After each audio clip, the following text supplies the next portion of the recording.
Donc ça voudrait dire qu'il y en aurait une mise en scène dans les années 60 pour faire croire qu'on aurait été sur la Lune pour que les Américains montrent leur superpuissance par rapport aux Russes. Moi, le premier truc qui me vient à la tête, c'est mais pourquoi les Russes n'ont pas dégommé ça ? Il y a un article scientifique qui dit attention, quand on commencera à voir des roches qui viennent de la Lune, ramenées par d'autres nations, elles seront peut-être pas comme les roches Apollo. Pourquoi ? Parce qu'Apollo a ramené des roches, ils n'ont pas su les protéger, donc l'humidité terrestre les a contaminées. Tu dépenses, je sais pas combien, tu vas jusqu'à la Lune, tu n'es pas capable d'avoir un Tupperware un peu solide. On t'a obligé à acheter une voiture électrique, et le petit cadeau surprise, c'est que maintenant que tu l'as acheté, merci mon couillon, maintenant on va te taxer une nouvelle fois sur ce que tu as acheté.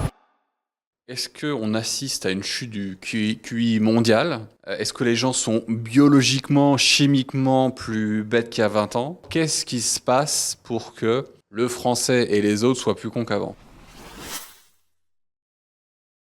Dire qu'on n'a jamais marché sur la Lune, c'est surtout ton meilleur coup marketing.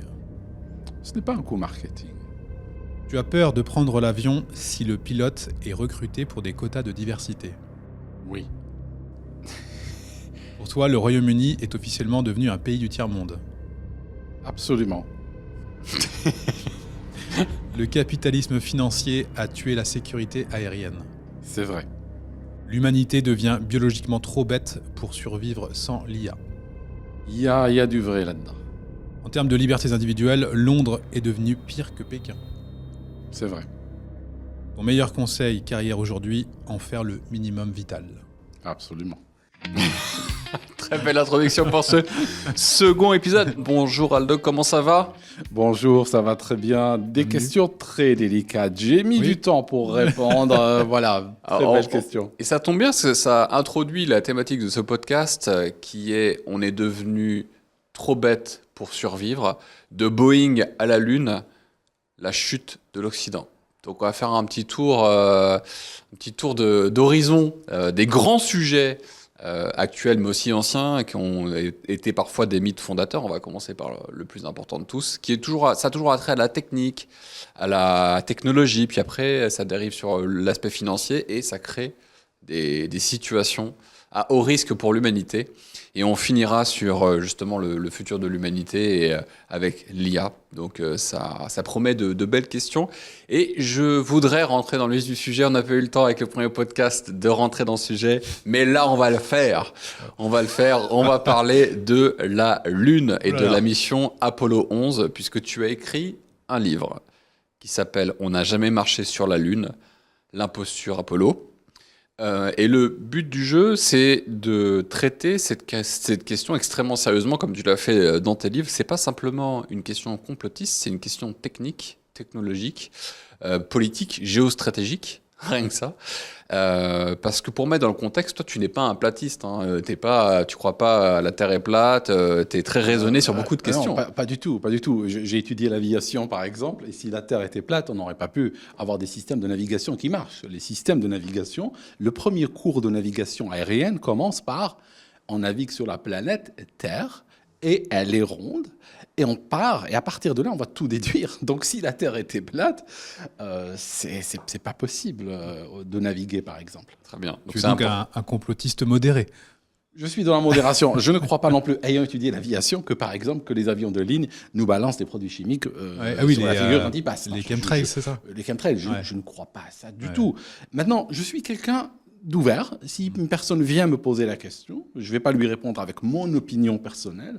Je vais essayer de regarder dans les sources, je vais essayer d'étudier scientifiquement la question, y compris sur la forme de la Terre. Si quelqu'un me dit « Ah non, moi je crois que la Terre est plate », ok, ben viens, on parle.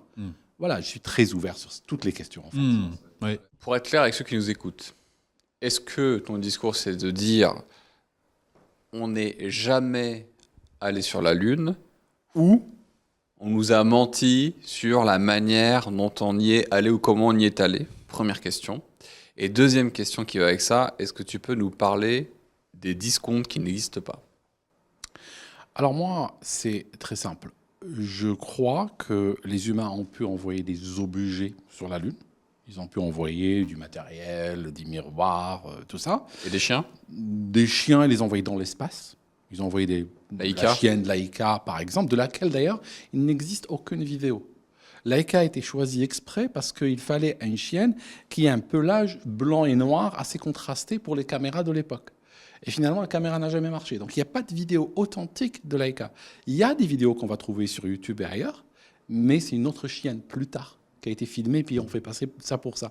Donc oui, Laika est partie, et d'ailleurs elle est morte dans des conditions sur lesquelles les Russes ont été très variables. Ils n'avaient pas envie de passer pour des bourreaux de chiens, mais elle est morte parce que probablement elle est partie dans la zone de radiation qui est la plus élevée, que les Russes ont découvert quelque part par cette chienne. C'était quoi le but d'envoyer une chienne ? C'était la question, OK, on veut envoyer des humains dans l'espace, mais est-ce qu'on peut survivre dans l'espace du tout ? Bon, ils ont pris la chienne, ils l'ont balancée sur un orbite elliptique. Ça signifie des fois elle est proche de la Terre, des fois elle s'éloigne, parce qu'il fallait balayer le maximum de la surface orbitale pour essayer de comprendre. Bon, finalement, au bout de quelques orbites, elle est morte, elle ne répondait plus. Voilà. Et à partir de là, on a commencé à se dire, mais c'est peut-être pas juste un endroit tranquille, là, l'espace. Et doucement, on a fait des découvertes. Parce qu'il faut vraiment qu'on repose le contexte.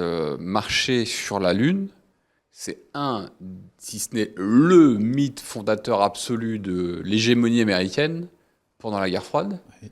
C'est quand même le symbole de l'ultra-puissance américaine. C'est enseigné absolument partout. Oui. C'est évident que nous sommes allés sur la Lune. Et rien que de poser la question, c'est déjà un risque. Ouais. Donc, on a la chance de t'avoir, parce que tu n'as pas écrit un seul livre, tu en as écrit un deuxième qui vient de sortir, que sont les questions interdites. Tu nous en diras peut-être un peu plus tout à l'heure. Mais qu'est-ce qui fait qu'il est hautement improbable que des cosmonautes aient pu fouler le sol de la Lune ? Écoute, moi je ne suis pas différent qu'un autre. Au départ, quand j'étais enfant, j'avais un t-shirt de la NASA, et puis je croyais que les humains sont partis sur la Lune. Mais j'y croyais pas dans le sens d'une croyance qui était fondée sur des arguments que je pouvais argumenter, mais c'était parce que je l'ai entendu tellement répéter que je n'avais aucune raison de ne pas le croire. Mais ça fait partie de ces choses qui sont l'air d'être des lieux communs. Mais si on va commencer à les creuser, on réalise que ça ne tient pas complètement debout. Il y a des problèmes. Alors après, chacun sort avec une conclusion. Certains peuvent dire oui, il y a des problèmes, et finalement, ils ont quand même marché. D'autres peuvent aller vers une forme de radicalité et dire non, s'il y a tellement de problèmes, c'est que probablement c'est un mensonge. Surtout qu'on connaît l'establishment américain qui a tendance à mentir sans arrêt. Et il mentait beaucoup à l'époque, il ment aujourd'hui aussi. Moi, je suis d'une génération, j'ai vu Colin Powell avec une fiole. Nu. Bon, voilà, je suis mal parti avec les Américains parce que tu me mens comme ça à la télévision et après je le découvre. Tu vois, il y a une perte de confiance. C'était quoi ? C'était l'anthrax ? C'était l'anthrax, c'était des armes de destruction massive de Saddam. Il construisait ce dossier pour armes de destruction massive qu'ils n'ont jamais trouvé. D'ailleurs, entre nous, à l'époque où Saddam était en train de bombarder l'Iran avec des armes de destruction massive, c'était l'Occident qui lui fournissait. Je veux dire, et plus tard, on a fait semblant que, il y a probablement des armes. Eh bien oui, il en a. Vous avez même les factures, c'est vous qui lui avez fourni. donc, voilà. Ouais. Alors, on va revenir sur la Lune. Ouais. Quels sont les arguments les plus clairs et les plus, difficiles à combattre qui vont vers le sens d'une mise en scène ? Pourquoi techniquement c'est impossible, ce serait impossible d'aller sur la Lune ? Ouais. C'est-à-dire que ce qu'on constate aujourd'hui, si on regarde l'ISS, la Station orbitale internationale, qu'on peut traquer en temps réel, elle est à environ 400 km d'altitude. Pratiquement toute l'exploration humaine habitée, la navette spatiale, tout ce qui est habité, peu importe, on tournait autour de 400, 350 km, 500 ou plus. Il y a un seul cas où les humains disent être partis dans l'espace profond et revenus, c'était Apollo. Et on n'a pu le faire ni avant, ni après, ni par la NASA, ni par d'autres peuples. Et là, aujourd'hui, ça a commencé l'histoire au début des années 60. Aujourd'hui, on est au milieu des années 20, j'ai envie de dire. Et on n'est même pas en train d'approcher cela.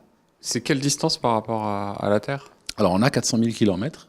Ah oui, c'est quand même très loin. On n'est plus à 400 km là. Ah oui, alors qu'on est à 400 km aujourd'hui. Il faut savoir qu'il suffit juste de regarder, par exemple, les images prises par les astronautes.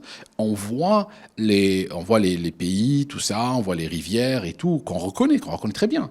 Et pour cause, ils sont simplement à 400 km. C'est pas très loin. Sachant qu'il y a des ballons météorologiques qui ont réussi à aller à 100 km. Sachant qu'il y a un avion fusée, je crois que c'est le X-1, un avion américain, qui a pu atteindre 108 km par ses propres moyens. Donc 400 km, c'est pas très élevé, voilà. Mais on reste sous la protection du champ terrestre, donc le champ magnétique terrestre qui protège, parce que dès qu'on va plus loin, on commence à morfler en termes de radiation. Et il y a des études que je cite, surtout dans le livre 2, que je cite, des études revues par des pairs et tout, qui expliquent que si on veut aller dans l'espace, en particulier Mars, parce que Elon Musk a lancé la course vers la planète Mars, eh ben, il y a des études, et ils se disent, si on veut aller vers la planète Mars, dans l'espace profond de manière générale, on a de gros problèmes qu'on n'a même pas commencé à résoudre. Des problèmes qui sont considérés aujourd'hui comme incontournables. Donc, voilà. Donc le premier problème, ce serait la radiation. Un des gros problèmes, c'est la radiation. Parce que est-ce qu'il n'est pas possible d'encapsuler un matériel, une fusée, un habitacle qui protège des radiations, Oui. comme il existe certains outils aujourd'hui. Les études que j'ai vues, surtout les études récentes qui sont sorties, montrent qu'il faudrait plusieurs mètres d'épaisseur de matériel pour envoyer un humain et le ramener. Pourquoi ? Parce que les radiations sont à un tel niveau que si un humain recevait ne serait-ce que mettons le 1 millième de ces radiations, ça serait déjà mortel. Quel a été l'argument de la NASA pour dire, mais non, nous, on a réglé ce problème À l'époque, c'est un des arguments qui est relativement imparable, même de la part de la NASA. Ils sont assez coincés. Ils disent, on a foncé, on est parti, on est revenu. Voilà. En même temps. Alors, à l'époque, ils avaient raison de mentir de cette manière. Et pourquoi ? Parce qu'à l'époque, on avait une connaissance très limitée de cette zone de radiation. On l'avait découverte, mais on ne savait qu'elle existait. En réalité, cette zone de radiation, elle n'a été mieux connue que dans les années 2010, quand la NASA a commencé à envoyer des missions pour l'explorer dans le détail. Quand le projet Pamela, le projet européen, a aussi envoyé des sondes pour faire des mesures. Ils ont même découvert de l'antimatière, ils ont découvert une troisième zone dedans, alors qu'avant on pensait qu'il n'y en avait que deux. Ils ont trouvé une troisième zone qui est un petit peu, qui vient en fonction des époques. Et on n'arrive pas trop bien à savoir pourquoi. Donc, notre connaissance pointue et précise de ces zones-là, elle date de ces dernières années seulement. Et c'est là qu'on commence à se dire, waouh, mais c'est beaucoup plus gros que ce qu'on a pensé. Alors qu'à l'époque, la NASA, comme ils n'avaient pas cette conscience, ils se sont dit, on va mentir, on dit qu'on est parti vite, on est revenu, ça va, quoi. Est-ce que tu dis, parce que moi je n'y connais absolument rien sur ce sujet-là, je suis le citoyen normal à qui on a servi cette soupe, il y a forcément des scientifiques qui bossent sur ce sujet-là, et si on t'écoute, ces scientifiques sont forcément d'accord avec toi ? Alors, j'ai parlé à des scientifiques en aparté. Ils ont des questions. Il y a beaucoup de scientifiques qui ont des questions. Mais il faut savoir une chose, la science n'est pas un endroit, aujourd'hui en tout cas, où on accepte la contradiction, où il y a le débat d'idées qui est ouvert et tout ça. La science, c'est une religion comme une autre aujourd'hui ? Oui, on peut dire ça comme ça. Il y a beaucoup de corruption, beaucoup d'idéologie, beaucoup de pression. Imaginons un doctorant aujourd'hui en physique. Eh bien, s'il remet en cause ça, ne serait-ce qu'il pose la question, son doctorat, c'est terminé. Il n'aura pas de budget, il n'aura pas de fonds, il ne trouvera pas de prof pour accompagner sa thèse, tout ça. Donc même s'il a des doutes, et ça, c'est pas seulement sur les histoires Apollo, c'est partout. Que ce soit en médecine ou autre, je veux dire, du moment qu'on ne marche pas dans le troupeau, on va se retrouver... Moi, j'ai parlé à un scientifique un scientifique canadien qui a été à la NASA, d'accord, il a étudié l'espace, les technologies, tout ça. Et il a un malaise. Je ne dirais pas qu'il est radical, comme moi, non, ils n'ont pas marché sur la Lune. Non, il a un malaise par rapport à l'histoire. Il lui semble qu'il y a des zones d'ombre, scientifiquement parlant. Il est parti à la NASA dans un cadre d'un échange qui a duré quelques jours. Il m'a dit, quand je parlais aux gens, quand je leur posais des questions, il était très content de leur poser des questions, il lui répondait par... Lui, il pose une question technique. Le mec, background physicien. Apollo a été une réalisation extraordinaire pour l'humanité. Ça a permis de montrer qu'on peut dépasser. Je veux dire, c'était ça. Il m'a dit qu'il ne voulait pas rentrer dans les détails techniques. Ouais. Voilà, il lui donnait des réponses comme ça.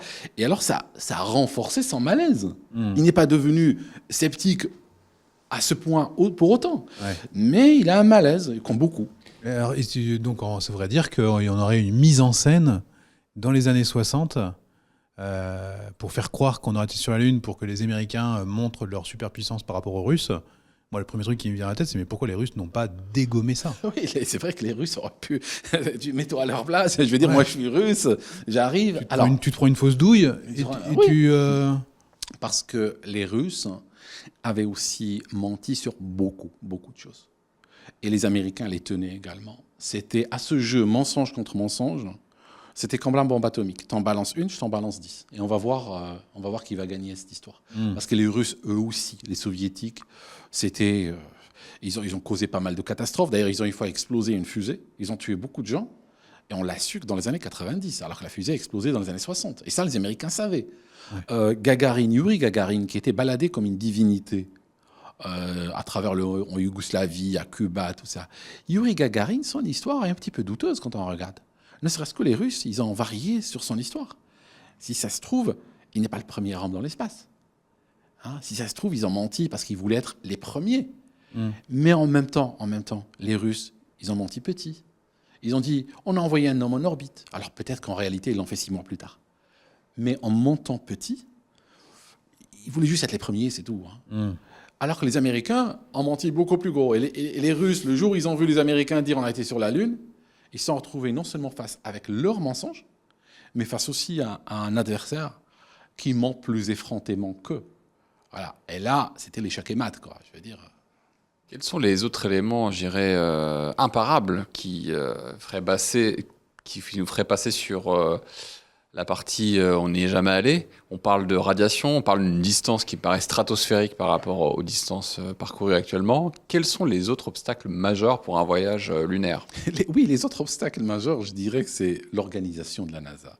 Et je parle de l'organisation de la NASA et de leur culture. Et en fait, la NASA, ils ont envoyé, par exemple, Challenger, qui a explosé, alors qu'ils savaient qu'elle allait exploser. Le matin même, des techniciens ont dit, mais ça le fait exploser, cette navette. Elle est morte. Tout le monde est mort, 7 morts. Plus tard, il y a eu Columbia. Columbia, on savait, avant qu'elle rentre, qu'elle allait se désintégrer. Ils ont laissé faire.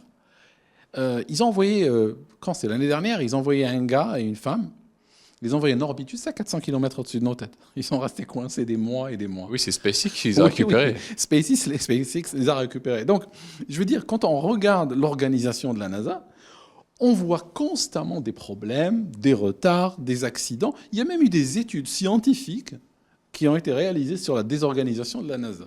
Ça, et on a même créé pour eux une expression qu'on appelle normalisation de la déviance. Et là, sur le plan humain et organisationnel, Apollo 11, Apollo 12, il n'y a même pas 4 mois entre les deux. Il y a, je crois, 3 mois et 29 jours, quelque chose comme ça. Ils pouvaient aller sur la Lune tous les 3 mois, là où ils ne sont pas capables aujourd'hui d'aller récupérer 2 gars à eux coincés à 400 km en orbite. Donc on sent que sur le plan organisationnel, on a un spike. Si on regarde les échecs, les erreurs, les retards, il y a des fusées des navettes qui ont été retardées des fois 18 fois avant leur décollage. 18 fois. Et là, quand tout se passe comme du papier à musique, c'est seulement quand on va à la Lune.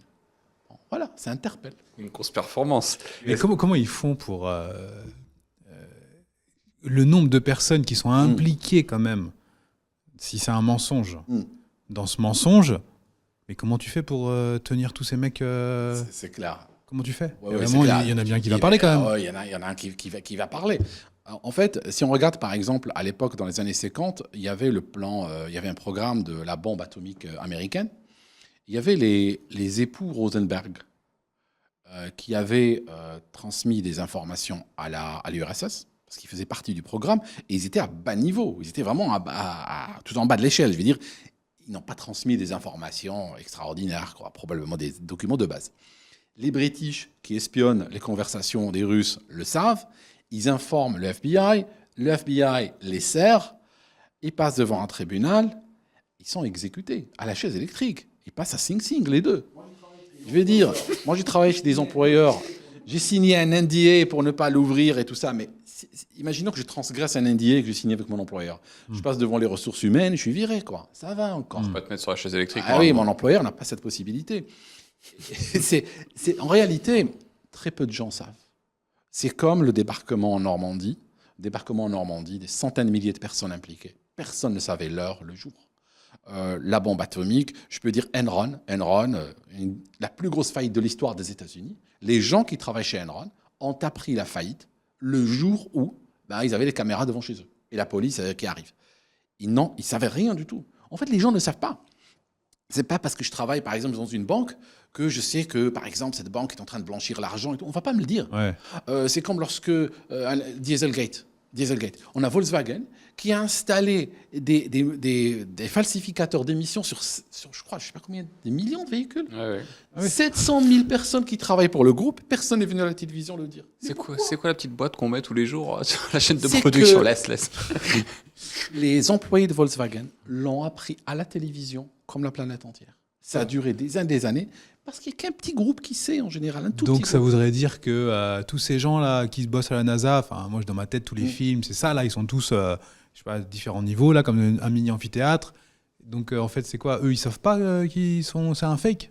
La NASA est une très grande organisation avec beaucoup de contracteurs externes qui travaillent sous le secret défense et il y a un cloisonnement. Chacun, le gars qui arrive le matin pour peindre un bout de tôle ou pour visser ou pour tirer un câble, on va pas lui dire écoute, on va truquer tout ça, s'il te plaît, tu gardes le silence. Non, lui n'en sait rien. Lui, c'est comme ce petit comptable qui arrive chez Enron le matin, qui fait son Excel et puis qui part à la maison. Il ne sait rien du tout de ce qui va se passer. Alors, il y a un petit groupe, bien sûr, qui savent tout, mais c'est un petit groupe, c'est même pas le 1 pour 1000. Voilà. C'est quoi les 10 secondes qui n'existent pas? Tu sais, c'est quand ils atterrissent sur la Lune et ils crament plus de carburant qu'ils n'en ont. Et en fait, tu t'expliques que en fait, il y a 10 secondes où il n'y a plus assez de carburant. En fait, il y a pas assez. Il y a des études énergétiques qui ont été faites. Alors, je ne me suis pas attaqué à cela dans mon livre, dans le détail. Pourquoi? Parce que l'information permettant de faire cette étude avec précision n'existe pas. Sachant que la NASA prétend avoir détruit tout. Tous les documents originaux ont été détruits. Pourquoi? Alors, chacun a sa version. Et il faut savoir qu'après après Apollo, ils ont pris la télémétrie, par exemple, parce qu'ils recevaient même les battements cardiaques des astronautes, étaient communiqués à la Terre. Donc aujourd'hui, ça aurait été un trésor scientifique inestimable. Surtout qu'on va aller sur Mars. Tu imagines, on aurait pu prendre ça, mettre ça dans des systèmes de big data, analyser ça par de l'IA. On aurait pu découvrir des choses extraordinaires. La NASA a empêché l'humanité d'accéder à ce savoir en allant le chercher aux archives nationales US. Les archives nationales, ce n'est pas un grenier. Il y a par exemple la déclaration d'indépendance, la Bill of Rights. Il y a les documents les plus importants des États-Unis. Ils ont été chercher les documents qui étaient aux archives nationales et les ont détruits. Il y a des gens qui ont organisé des associations pour les chercher, ces documents. Et la NASA a fini par leur dire, écoutez, vous ne cherchez pas, c'est détruit, c'est fini, il n'y a plus rien, terminé. D'accord. C'est-à-dire qu'on n'a plus rien sur... Les originaux, non. Il y a presque plus rien. on va parler de l'argument technologique parce que toi, tu es un technicien, tu es un informaticien, tu as travaillé dans la cybersécurité, tu es un expert en aviation, tu as une chaîne sur l'aviation, tu es un passionné de technique. Ton argument principal, si je ne me trompe pas, c'est de dire que la technologie de 1969, informatique, les radiations, rendait la mission tout simplement impossible. Pourquoi 50 ans plus tard, avec toute notre IA, nos supercalculateurs, avec SpaceX qui vient tout juste de faire atterrir des lanceurs, la NASA semble incapable d'y retourner facilement? C'est ça, c'est un gros problème. Ça signifie qu'ils ont menti too big. Ça, j'avoue que c'est moi, je continue à penser quand tu es sur la Lune, c'est parce que dans ma tête, j'ai grandi comme ça. Et bon, à part évidemment t'écouter, bon. Mais le seul truc en effet qui me fait douter, c'est toi qui m'en avais parlé il y a un an, c'est que c'est vrai que en fait déjà pourquoi on n'y est jamais retourné. Alors le truc c'est que de dire qu'il n'y a pas besoin, c'était juste une conquête à l'époque pour dire qu'on est les meilleurs. Aujourd'hui, on galère, tu vois. Et l'autre argument qui peut être aussi du côté on a été sur la Lune, c'est qu'on a perdu la technologie parce qu'on ne l'utilise plus, tu vois. Et je me suis rappelé quand c'est en 69, je crois, 61, quand on y a été 69, on roulait en 2 chevaux. Oui. Tu vois, et c'est vrai que... Et là où moi, ça m'a mis un doute. Enfin, moi, je suis en questionnement sur le sujet, tu vois, j'ai pas je sais pas si t'as déjà vu comment ça fonctionne une 2 chevaux. C'est un volant qui est directement relié aux roues, tu vois. Et donc, c'est vrai que je me suis dit, bon, je sais pas. Il y a peu, je crois, il y a 1 an ou 2, les Japonais ont fait un alunissage. JAXA, oui, ils ont fait ça. Et donc, ça a été les Japonais, le Shinkansen, nouvelle version, là, je crois que ça s'appelle Maglev ou un truc comme ça, fait 60 ans qu'ils travaillent dessus. Donc la version 2 du Shinkansen, qu'aujourd'hui, l'un des trains, maintenant il y a la Chine, mais Shinkansen 320 km/h sur un train de ligne, avec une technologie de pointe, 5 secondes de retard maximum sur l'année. On parle d'une ingénierie de pointe. Et pour passer de la version 1 à la version maglev, là, il y a eu 60 ans de travail. Et 60 ans de travail japonais, ça équivaut peut-être 120 ans chez les latins. Juste pour vous donner un peu le niveau technique des Japonais. Et donc, il y a eu cet alunissage, et ça a été extrêmement compliqué. Et figurez-vous qu'il a atterri à l'envers et à 500 mètres du lieu d'alunissage prévu. Et on est en 2024. Ouais, c'est clair. Là, ça m'a mis un doute. C'est vrai que... Alors, on a le Japon, on a l'Inde, la Chine, aujourd'hui, qui arrivent à envoyer des objets. Et puis, là, tu parlais de preuves. Le problème, c'est que plus on apprend sur la Lune, plus on se dit, mais pourquoi Apollo n'ont pas découvert ça? Parce que quand tu as, par exemple, des Chinois qui arrivent, ils peuvent prélever quelques grammes de matériel de roche et leur sonde le ramène sur Terre. Ils l'analysent, ils trouvent 3 molécules avec des structures cristallines absolument uniques. Tu te dis, mais pourquoi les autres qui étaient là sur place n'ont rien découvert? Oui. Parce qu'on en sait de plus en plus sur la Lune.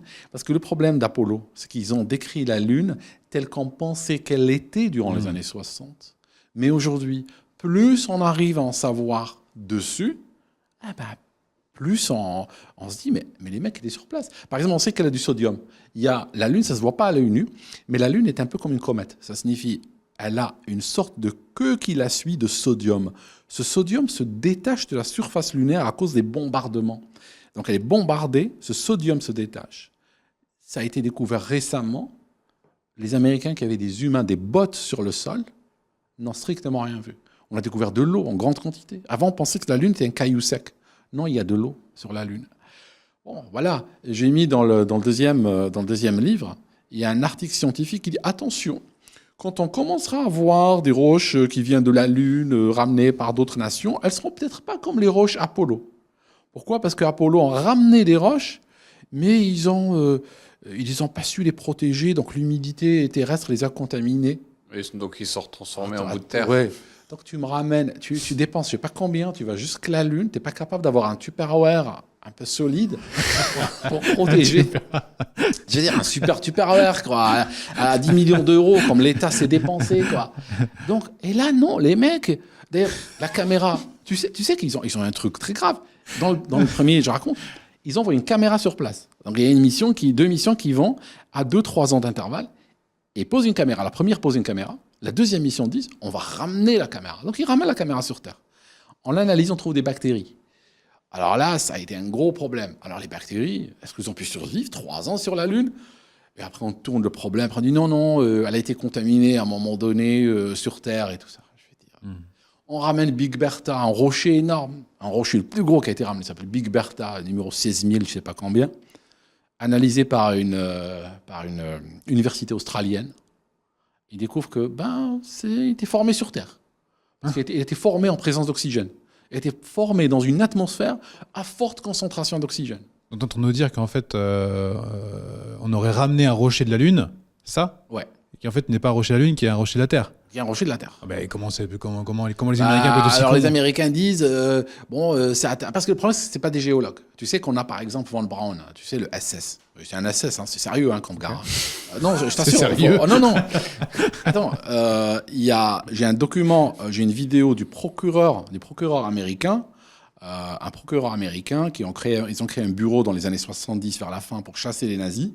Et il a dit que les gens du programme Apollo, c'était pas des nazis par association, dans le genre où, comme tout le monde à l'époque, c'était obligatoire d'avoir la carte du parti, ils l'avaient. Non, ils étaient activement là-dedans. Donc, c'était des gars très sérieux. Donc, d'ailleurs, l'accent allemand était très courant sur le site d'Apollo. J'ai vu des reportages, et tu vois les mecs, tu sais, par exemple, le gars qui fermait la porte.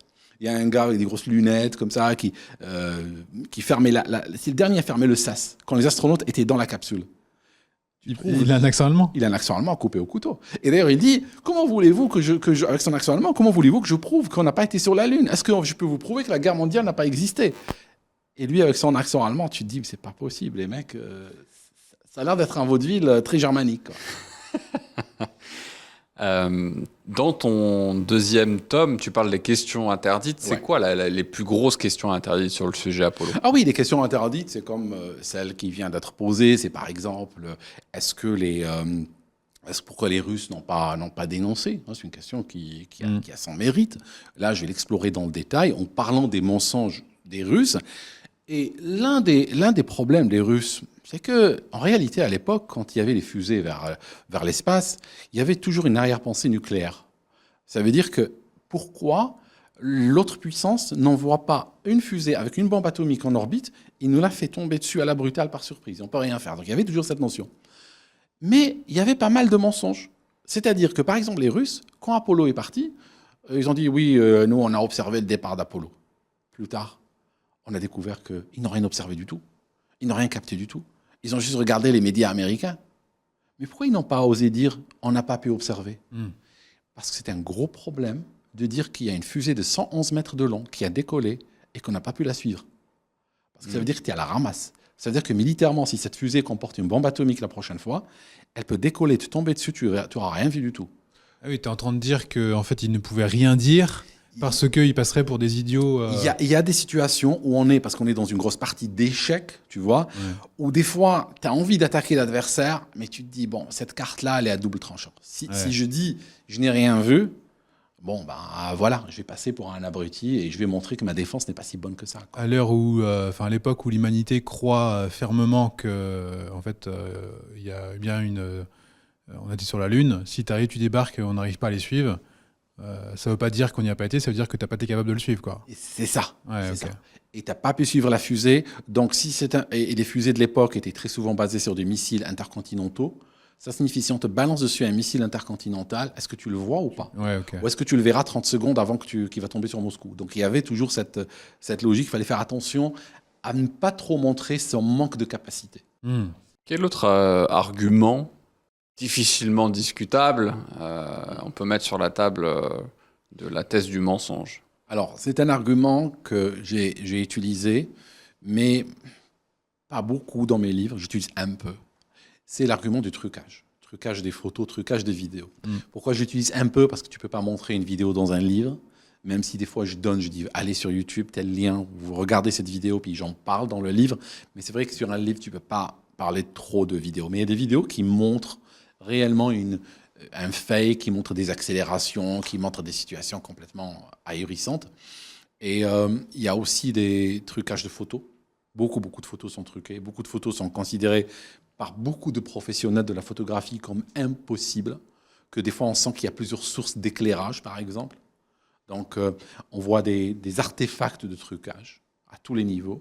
J'en parle dans mon livre, même si, encore une fois, je n'utilise pas trop de photos, parce qu'il faut les imprimer en haute résolution, idéalement en couleur, et tout ça. Et là, c'est très difficile sur un livre, voilà. Si c'est un fake, c'est le plus grand mensonge de l'histoire.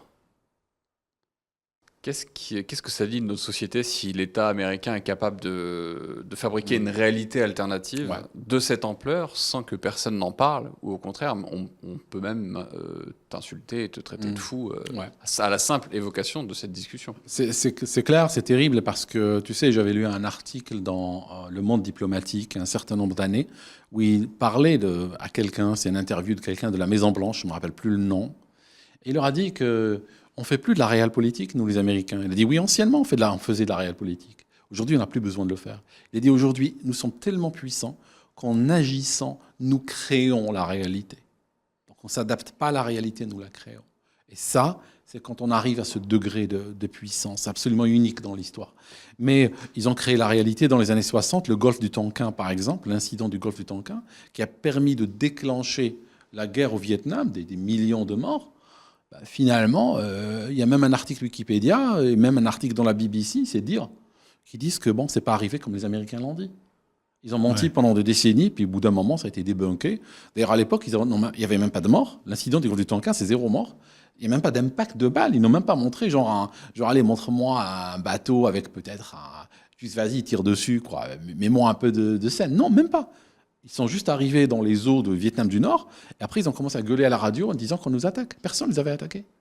Quand tu étudies la mission Apollo, est-ce que tu y vas avec le désir de vraiment y croire, en ouvrant l'échantillon de tout ce qui est possible techniquement, humainement, en termes de coûts, etc. Ou tu y vas avec l'intention de se dire, je sais que c'est un mensonge, et je vais essayer de Ouais. prouver. Alors, je suis très, très, très open et j'ai pas de chien, moi, dans ce combat. Si les Américains ont été sur la Lune, personnellement, je ne perds rien. Donc, le premier livre, je suis rentré effectivement avec l'idée de me dire, bon, peut-être il y a des choses que j'ai ratées. J'ai envie de creuser, j'ai envie de voir. Parce que là, si on t'apporterait une preuve vraiment infalsifiable, tu vois, intangible, un truc très Oui, carré. s'il y a des preuves... Est-ce que tu dis, je me suis trompé, les gars, je suis désolé. Écoute, moi, je suis toujours prêt à changer d'avis, mais il ne s'agit pas juste de prendre un truc qu'on appelle preuve, parce que le problème avec la NASA, c'est qu'il y a beaucoup de choses qu'ils appellent preuves, et qu'est-ce qu'on fait? Bon, c'est pas parce qu'on voit une preuve que dans les 30 secondes, on tombe à genoux, non. On va se dire, OK, on va l'analyser selon ses propres mérites. Ça signifie, on va la poser dans le dossier avec le reste, voir son origine, la regarder à la loupe, et puis après, voir ce qu'elle dit dans le grand ensemble des choses. Voilà, c'est tout. Bien. Donc tu restes ouvert à la discussion. Je suis toujours ouvert à la discussion. Notre camp, en réalité, c'est pas le camp de la. C'est pas nous qui sommes bloqués, coincés, tout ça. Ouais. Nous, on est au contraire, nous, on est très ouverts. Mais par exemple, j'imagine que ton livre a été un succès, tu me disais. Donc il a été forcément beaucoup lu par tout le monde. Enfin, en tout cas, je me souviens avoir vu même des journalistes qui l'ont lu en disant le complotiste, aldostérone. On a lu le livre complotiste, blablabla. Il y a forcément des gens qui ont dû faire des vidéos sur toi, qui ont dû débunker ce que tes débunkages, tu vois. C'est quoi l'argument, des arguments que tu as en face aujourd'hui? Ouais. Parce que là, il y a des gens qui regardent la vidéo et disent mais non, mais là en fait ce qu'il dit c'est faux parce que tel truc, tu vois. C'est quoi les arguments que tu retrouves face à toi aujourd'hui qui doivent prouver que tu as tort? Oui, alors des arguments que des gens sortent, par exemple, ils disent bon, l'Inde a envoyé des satellites autour de la Lune et puis ils ont filmé des endroits, puis on a des artefacts, des traces de présence, des morceaux, d'éléments, tout ça. Bon, ok, moi je veux bien. Sauf que la thèse de mes livres, c'est pas qu'on peut pas envoyer des rovers. On a des rovers même sur Mars. On a des objets, on a même des laboratoires. On a envoyé un laboratoire mobile sur Titan. Une des lunes de je ne sais plus quelle planète. Donc, je veux dire, même plus loin encore que Mars. Donc, j'ai pas de souci de voir des objets, du matériel, tout ça. Bon, ça, c'est pas un souci. Parfois, il y a des preuves qui sont mal interprétées. Par exemple, la preuve qui est mal interprétée très souvent, c'est l'histoire des miroirs. Et les gens disent, mais ils ont mis un miroir. Enfin, c'est un système de prisme en réalité. Une boîte comme ça avec des prismes.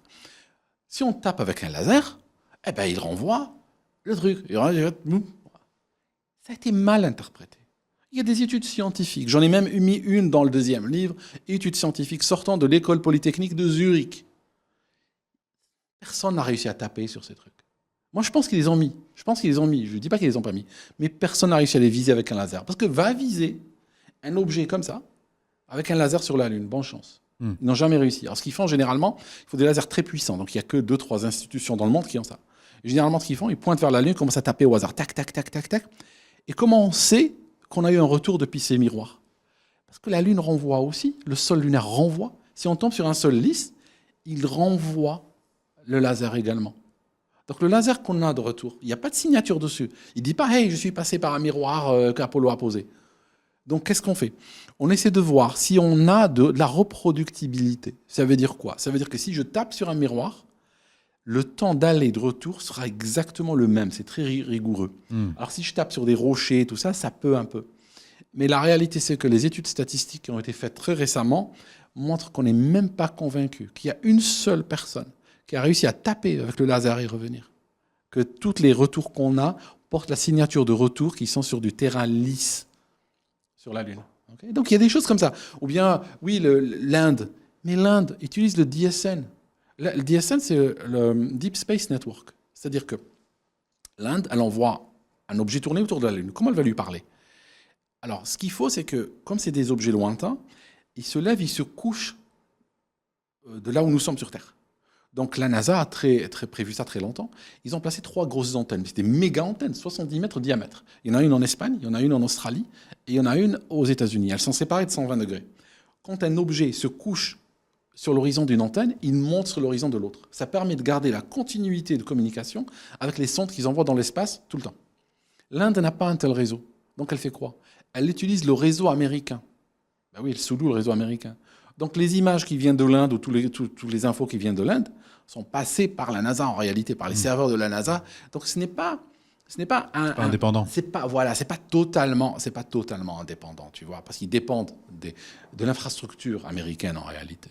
Quels arguments d'autres on peut t'opposer en ce moment sur le dossier sur la Lune?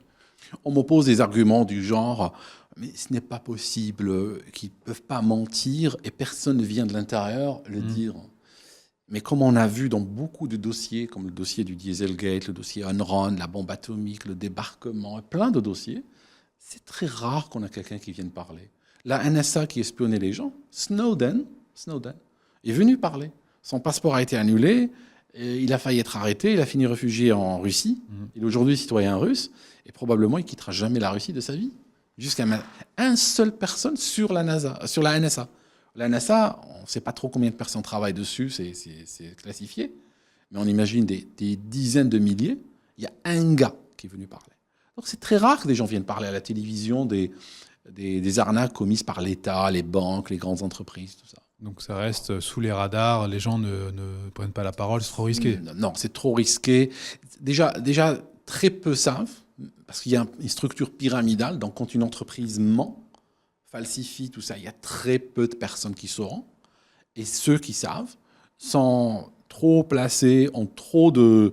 C'est pas des gens qui vont venir parler. Ça peut arriver de loin en loin, ça peut arriver une fois par génération, comme Snowden qui est venu dire. Mais il ne faut pas compter dessus. Parce qu'on a la NSA, je peux sortir un gars qui a fait, Snowden. Area 51, l'Area 51. Area 51 au Nevada, tous les jours, il y a un Boeing 737 qui décolle depuis l'aéroport de San Francisco, pas San Francisco, Las Vegas. Il décolle de Las Vegas, il va là-bas, il ramène des travailleurs. Le soir, il revient chez eux, ils arrivent, ils se lâchent parmi le public, ils rentrent chez eux, ils ne parlent pas à leurs voisins. Ils ne disent pas « j'étais à Area 51 », ils ne parlent pas aux journalistes, ils ne tiennent pas des blogs. On n'a pas une seule image non autorisée qui soit sortie de Area 51. Qu'est-ce qu'ils font là-bas? Pas une seule personne a dit. On estime qu'il y a des milliers qui travaillent. Pas une seule photo non autorisée. Pas un seul gars qui est venu à la télé, à la radio, sur Internet dire « je suis un employé de Area 51, je vais vous raconter ce qui s'y passe ». Ça n'existe pas. Ils ont une capacité de garder le secret qui dépasse notre entendement. Tu crois à les vies extraterrestres? La vie extraterrestre? Je ne crois pas aux petits bonhommes verts qui nous rendent visite et qui viennent et ils prennent un gars et ils piquent un compteur à gaz, des trucs comme ça. Non, je ne crois pas ça. Mais qu'il y ait des formes de vie, des formes de vie. Donc, je ne sais pas, moi, peut-être des bactéries qui se nourrissent avec, je ne sais pas, moi, avec un produit inimaginable qui bouffe du silicium ou autre. Pourquoi pas? Tu sais que sur le Titanic, on a trouvé une bactérie, d'ailleurs qui s'appelle quelque chose Titanica, machin, parce qu'on lui a donné le nom Titanic. Il y a une bactérie qui bouffe du métal. Je veux dire, c'est une forme de vie. On ne connaît pas de bactéries qui bouffent du métal. Et heureusement, j'espère que personne n'ira la chercher de là-bas parce que ça serait le désastre. Mais voilà, il y a des formes de vie, j'imagine, dans l'univers. Oui, ça doit exister. Et tu penses qu'on peut en stocker dans Area 51? Tu penses que c'est ce qu'ils font là-bas? Ah non. Parce que ça, c'est le grand truc. Oui, non, c'est quoi le grand truc à... Bah, c'est la zone où il y a des aliens. Ça, c'est le truc de Clompettis de base. Mais ça, même, pareil, je ne maîtrise pas ce sujet du tout, je ne connais rien, mais est-ce qu'il n'y a pas justement cette idée qu'ils savent évidemment que c'est une zone secrète, donc on va quand même donner des conneries à manger à tout le monde, tu vois, pour que tout le monde se dise oui, bah, c'est un truc tu vois, d'alien. Oui, j'ai entendu parler d'un pilote une fois de l'armée américaine. Il avait décollé avec un jet de chasse. C'était le premier avion de chasse à réaction aux États-Unis. Et il paraît, alors je ne sais pas si c'est une légende urbaine ou pas, il paraît qu'il a porté un casque d'orang-outan. Et en fait, il a volé avec cet avion-là. Et pourquoi? Parce que quand les gens disaient « j'ai vu un avion voler, il n'avait pas d'hélice, et il était piloté par un orang-outan », tu vois, tu passes tout de suite pour un gars pas sérieux. Ah, okay. Mais c'était by design que c'était fait. Comme ça, si jamais, voilà. Okay. C'est comme tu vas à Munich. À Munich, tu vas voir plein de BMW noires et il y a des lignes blanches sur toute la carrosserie. C'est parce que c'est des modèles, prototypes, et on veut pas qu'on puisse les prendre en photo et savoir leur forme exacte. Donc, c'est complètement, ça fait partie d'un système pour éviter qu'on nous espionne. Très bien. Et merci pour cette première partie sur le dossier de la Lune. On voulait en parler, donc je pense que faites-vous votre propre opinion en allant sur Amazon, en allant sur la page d'auteur d'Aldostérone, et vous allez commander le livre « On n'a jamais marché sur la Lune, la posture Apollo », et on a le tome 2. Le tome 2, les questions interdites, dans la continuité du Apollo, premier. les questions interdites. Et t'as jamais été invité sur un plateau télé pour raconter ça?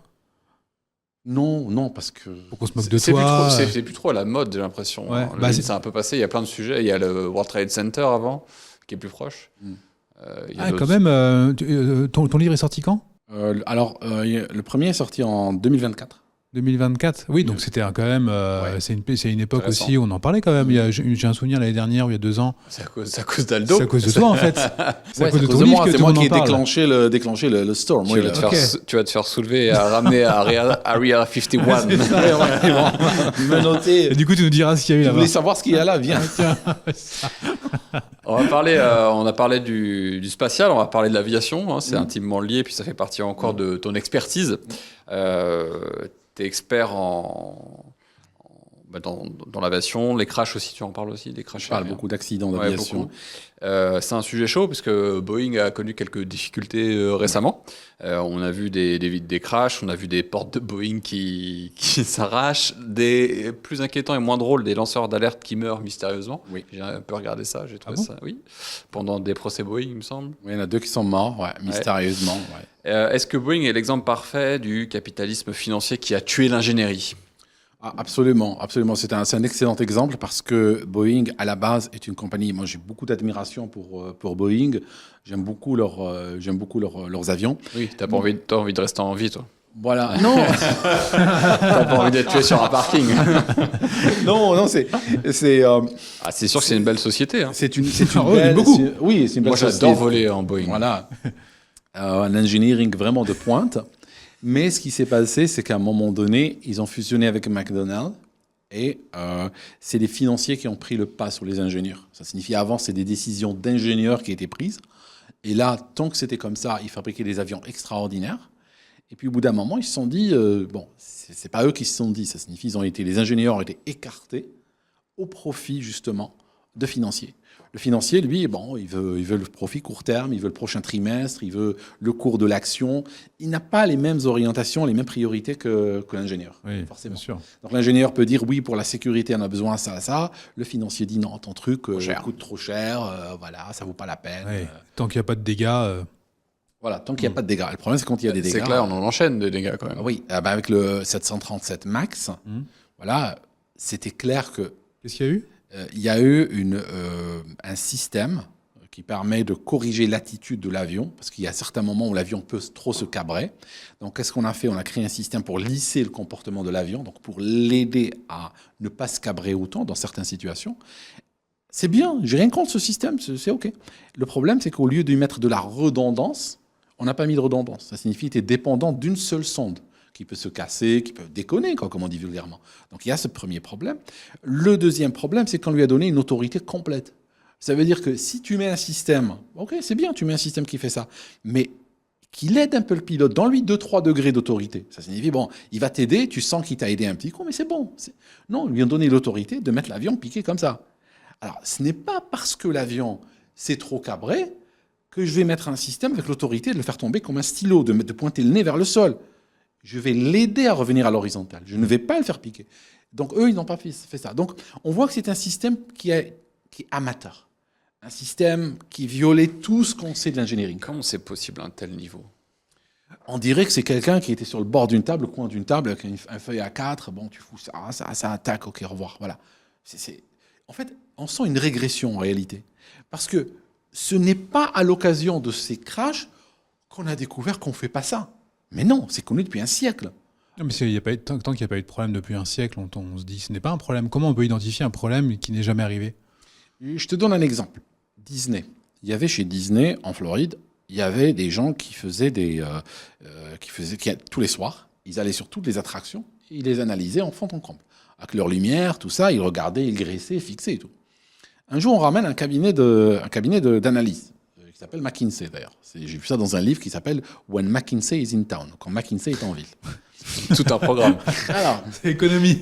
Alors, les jeunes analystes, tout droit sortis de l'université, réunissent les techniciens et leur disent « Expliquez-nous comment, tous les soirs, vous analysez ça, vous dépensez beaucoup de temps, beaucoup d'argent, mais il n'y a jamais d'accident. » Et les techniciens disent « Non, c'est l'inverse. C'est parce que nous faisons ce travail chaque soir qu'il n'y a pas d'accident. Mais par rapport à l'analyste qui travaille avec des courbes, sans voir la cause à effet, il a l'impression qu'on dépense de l'argent pour rien. Donc, on peut commencer à se dire, on peut dire tous les pilotes font des checklists et finalement, il n'y a pas d'accident. Bon, arrêtez de faire des checklists. Comme ça, on va plus vite, droit au but, démarre l'avion et part. C'est ça, c'est le rapport de cause à effet qui a été perdu par le financier. Parce que lui, il voit que la dépense. Et ce qui s'est passé, c'est que Disney a eu pas mal d'accidents par la suite. Parce qu'ils ont réduit les budgets de maintenance et ils ont eu des morts. Et ce genre d'histoires dont je parle ont été exposées lors de procès en dédommagement contre Disney. Aujourd'hui, quand tu prends un vol, tu t'assures de savoir si c'est un Airbus ou un Boeing ou t'en es plus là. T'en es pas là non plus. Honnêtement, non, j'en suis pas là. Non, sincèrement, je suis pas là.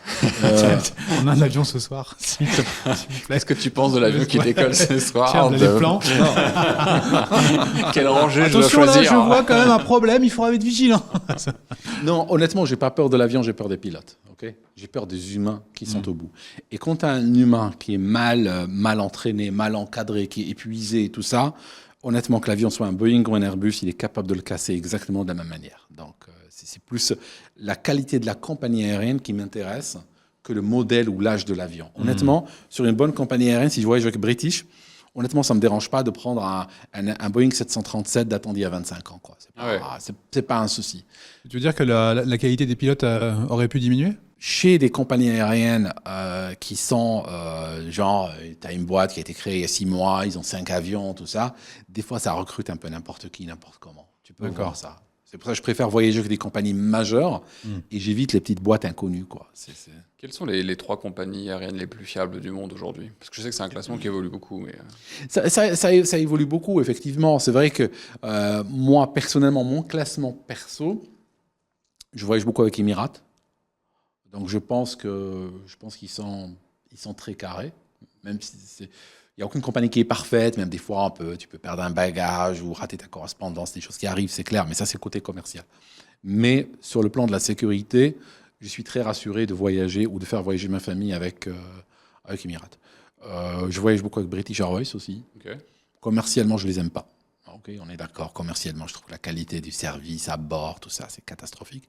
Mais fiable. Les pilotes, tout ça, extrêmement carré. J'aime beaucoup. Et compagnie aussi que je prends régulièrement, c'est Air France. Eh ben justement, j'allais revenir à Air France. Ah non, putain, Il va le sortir ou quoi? Air France qui était dans la difficulté il y a une dizaine d'années. Hein. Ils avaient des très mauvais classements. Hein. Oui, au niveau, tu veux dire, à cause du Brésil.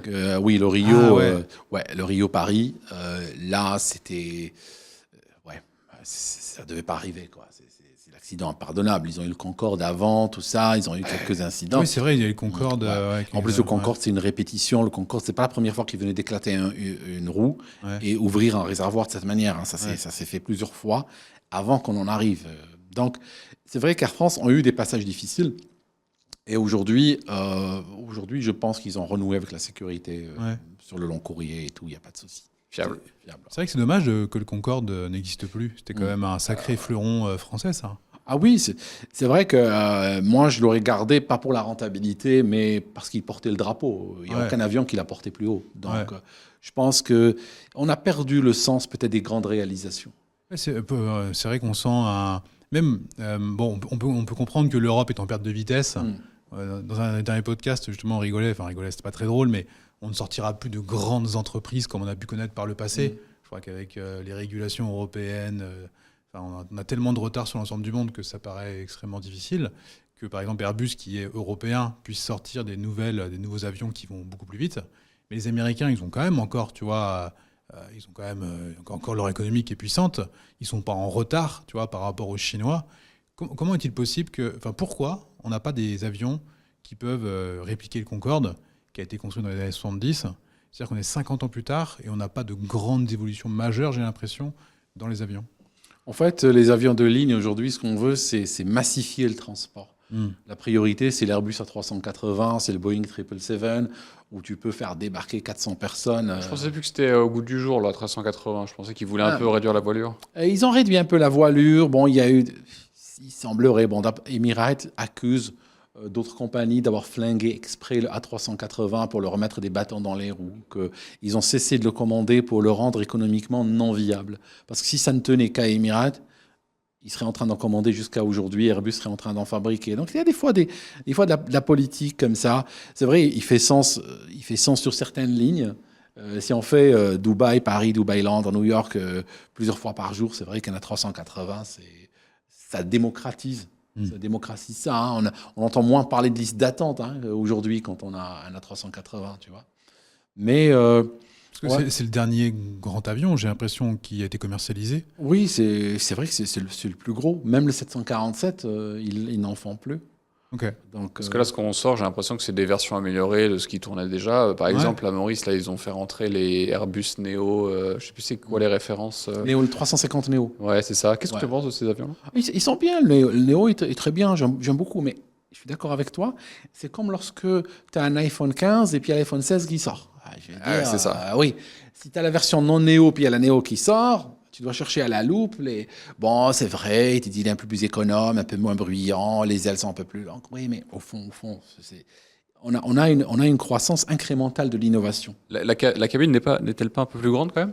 J'ai l'impression qu'il y a plus d'espace à l'intérieur, mais c'est peut-être Ça dépend de l'aménagement, Ouais, en fait. Tout dépend de l'aménagement, c'est comment ça. il l'aménage. Ouais, certainement. Parce que C'est les mêmes tailles à chaque fois. C'est les mêmes tailles, ou des fois à des centimètres près. À l'œil nu, tu ne verras pas de différence, sauf si la cabine est aménagée autrement. Mais tu sais, des fois, c'est comme les Audi. Les Audi, je ne sais pas qui peut faire la différence entre une Audi de 2014 et 2013. Les passionnés. Les passionnés, mais pour moi, elles se ressemblent toutes, tu vois. Les iPhones, c'est pareil. Mais si tu veux, on a trouvé des momies datant d'il y a 3000 ans, et leurs chemises étaient fermées avec les mêmes boutons que nous avons. C'est-à-dire que le bouton de chemise a atteint son maximum d'évolution il y a plus de 3000 ans et il n'a pas bougé depuis. Et pourtant, l'aviation, c'est une technologie assez récente dans l'histoire de l'humanité. Ouais, mais elle a évolué de manière fulgurante. Ouais. Et c'est comme si, aujourd'hui, on essaie de faire un peu moins bruyant, un peu plus économe. Et surtout qu'effectivement, le cours du moment, c'est plus le bilan carbone que le Concorde 2.0 ou le Concorde C'est Neo. clair, c'est clair, Oui, Concorde Neo, ouais. C'est vrai que ce serait compliqué de sortir un nouvel avion. C'est comme si Airbus débarque, il dit coucou, j'ai un nouvel avion les gars, il va beaucoup plus vite. Bon par contre il pollue 5 fois plus. Tous les gouvernements vont dire bah non mon gars en fait fais pas ça quoi, c'est mort. C'est ça. On vendrait le billet à 5000 €, le billet en classe éco. Non, pour New York. interdit, c'est trop cher. C'est ça. Parce que les pauvres ils peuvent pas se le payer, c'est pas normal quoi. Tu auras le bruit. Ouais, mais il est piloté par. Non. Ah, non. Ok. Sachant que les Américains ont flingué le Concorde. Les Américains ont flingué le Concorde. Parce que ce qu'ils ont fait, il y avait les Russes, les Français, enfin les Européens et les Américains sur la course. Les Européens ont remporté la course. Qu'est-ce qu'ils ont dit les Américains? Ils ont dit que on ne veut pas d'avions civils qui volent à plus que la vitesse du son dans notre espace aérien. Ouais. De sorte que le Concorde devait ralentir à une vitesse inférieure à Mach 1 avant d'entrer dans l'espace aérien américain qui est énorme. Et donc ça prolongeait un petit peu le voyage. Ils sont mauvais perdants en fait. Ouais. Ils sont mauvais perdants. Ils sont très protecteurs. Oui. Ils sont différemment de nous. D'ailleurs c'est ce qu'on nous avait vendu un petit peu avec l'Union Européenne et qu'on n'a jamais eu. C'est que au lieu de protéger l'Union Européenne, on vend nos fesses quoi. Exactement. On entend dire que les normes de recrutement dans l'aviation ont baissé, le niveau a baissé au nom de l'inclusivité.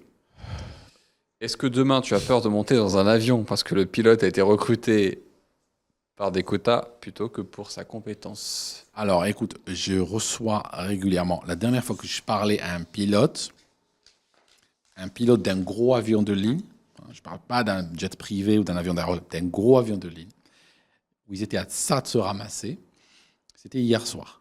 D'accord. J'espère que c'est pas Paris Maurice. Parce que... Non, c'est pas Paris Maurice. On va voir avec Maurice. Le podcast, moi je vais pas le finir.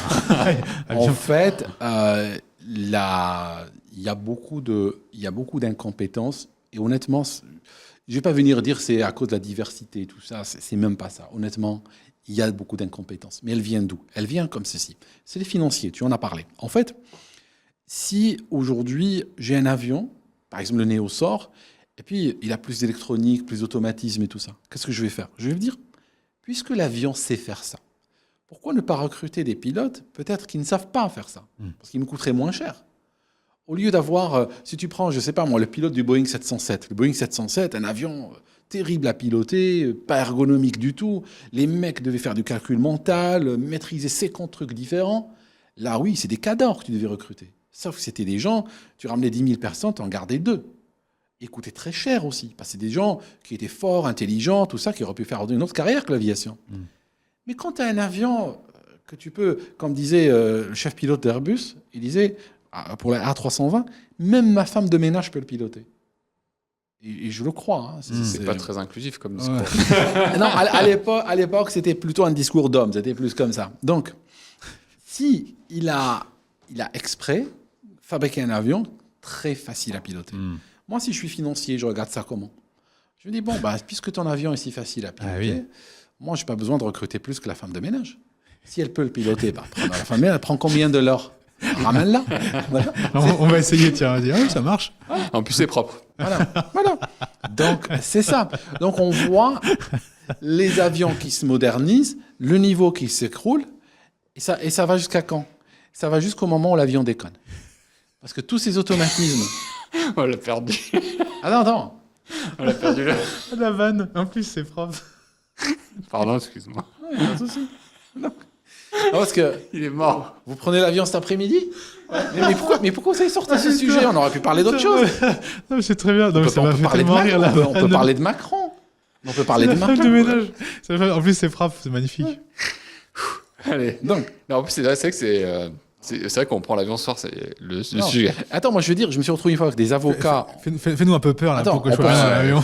On poursuivait une compagnie aérienne parce que pour des morts et des veuves et des orphelins, j'étais avec un groupe d'avocats spécialisés dans justement ce genre de litige. On était dans un Airbus A340.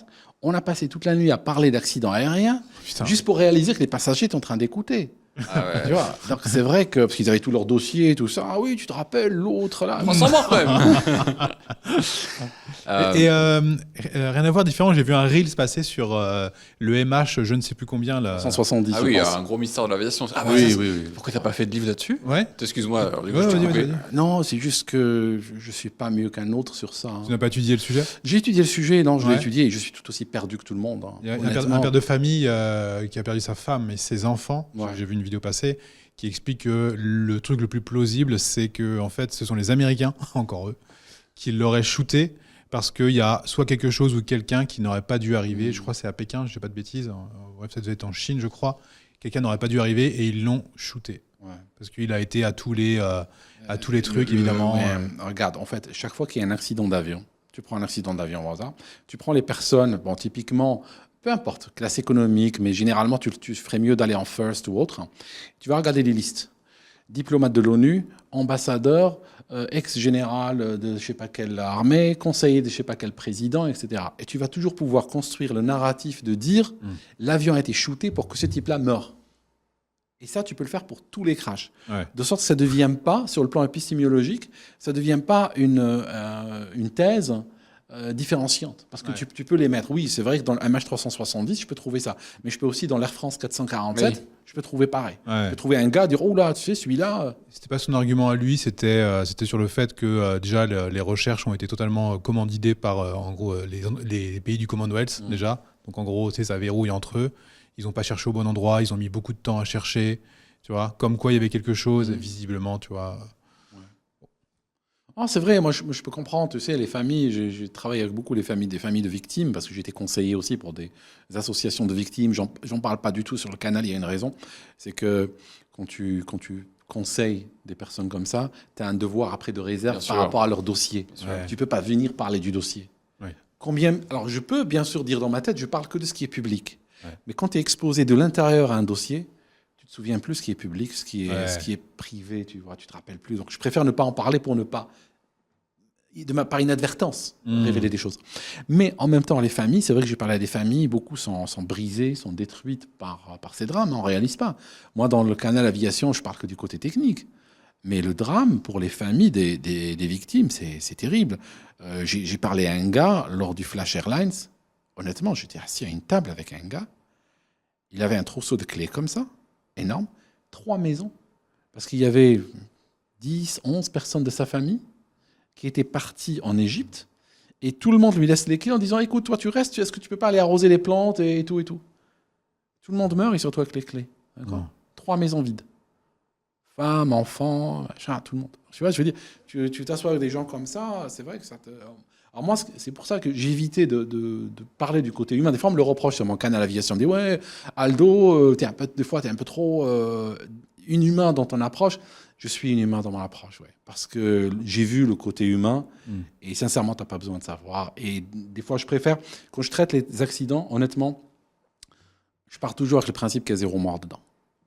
Ça me permet de laisser l'émotion derrière et de parler technique. D'accord, te focaliser sur la technique.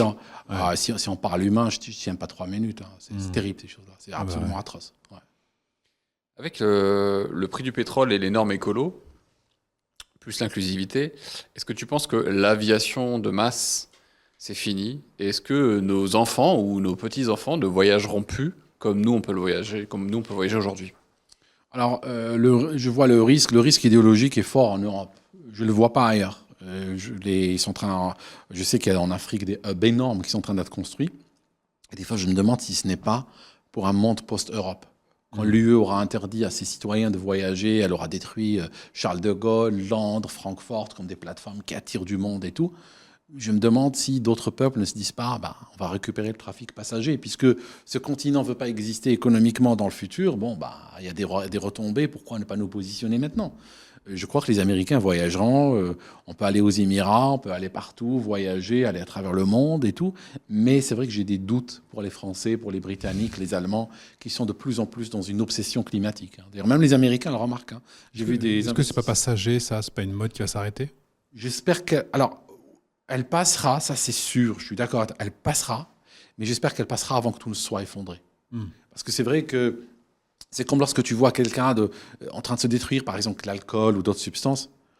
Tu sais, tu te dis peut-être qu'un jour il va arrêter, mais j'espère que lorsqu'il s'arrêtera, il y aura encore quelque chose à sauver. Ouais, c'est ça. Que ce ne soit pas trop tard. Que ce soit pas trop tard. Parce que, genre, par exemple, aujourd'hui, il y a des débats. Est-ce qu'on ne devrait pas permettre aux fabricants de voitures thermiques d'en fabriquer au-delà de 2035? Oui. Parce que le Royaume-Uni voulait les interdire pour 2030 et l'Union européenne pour 2035.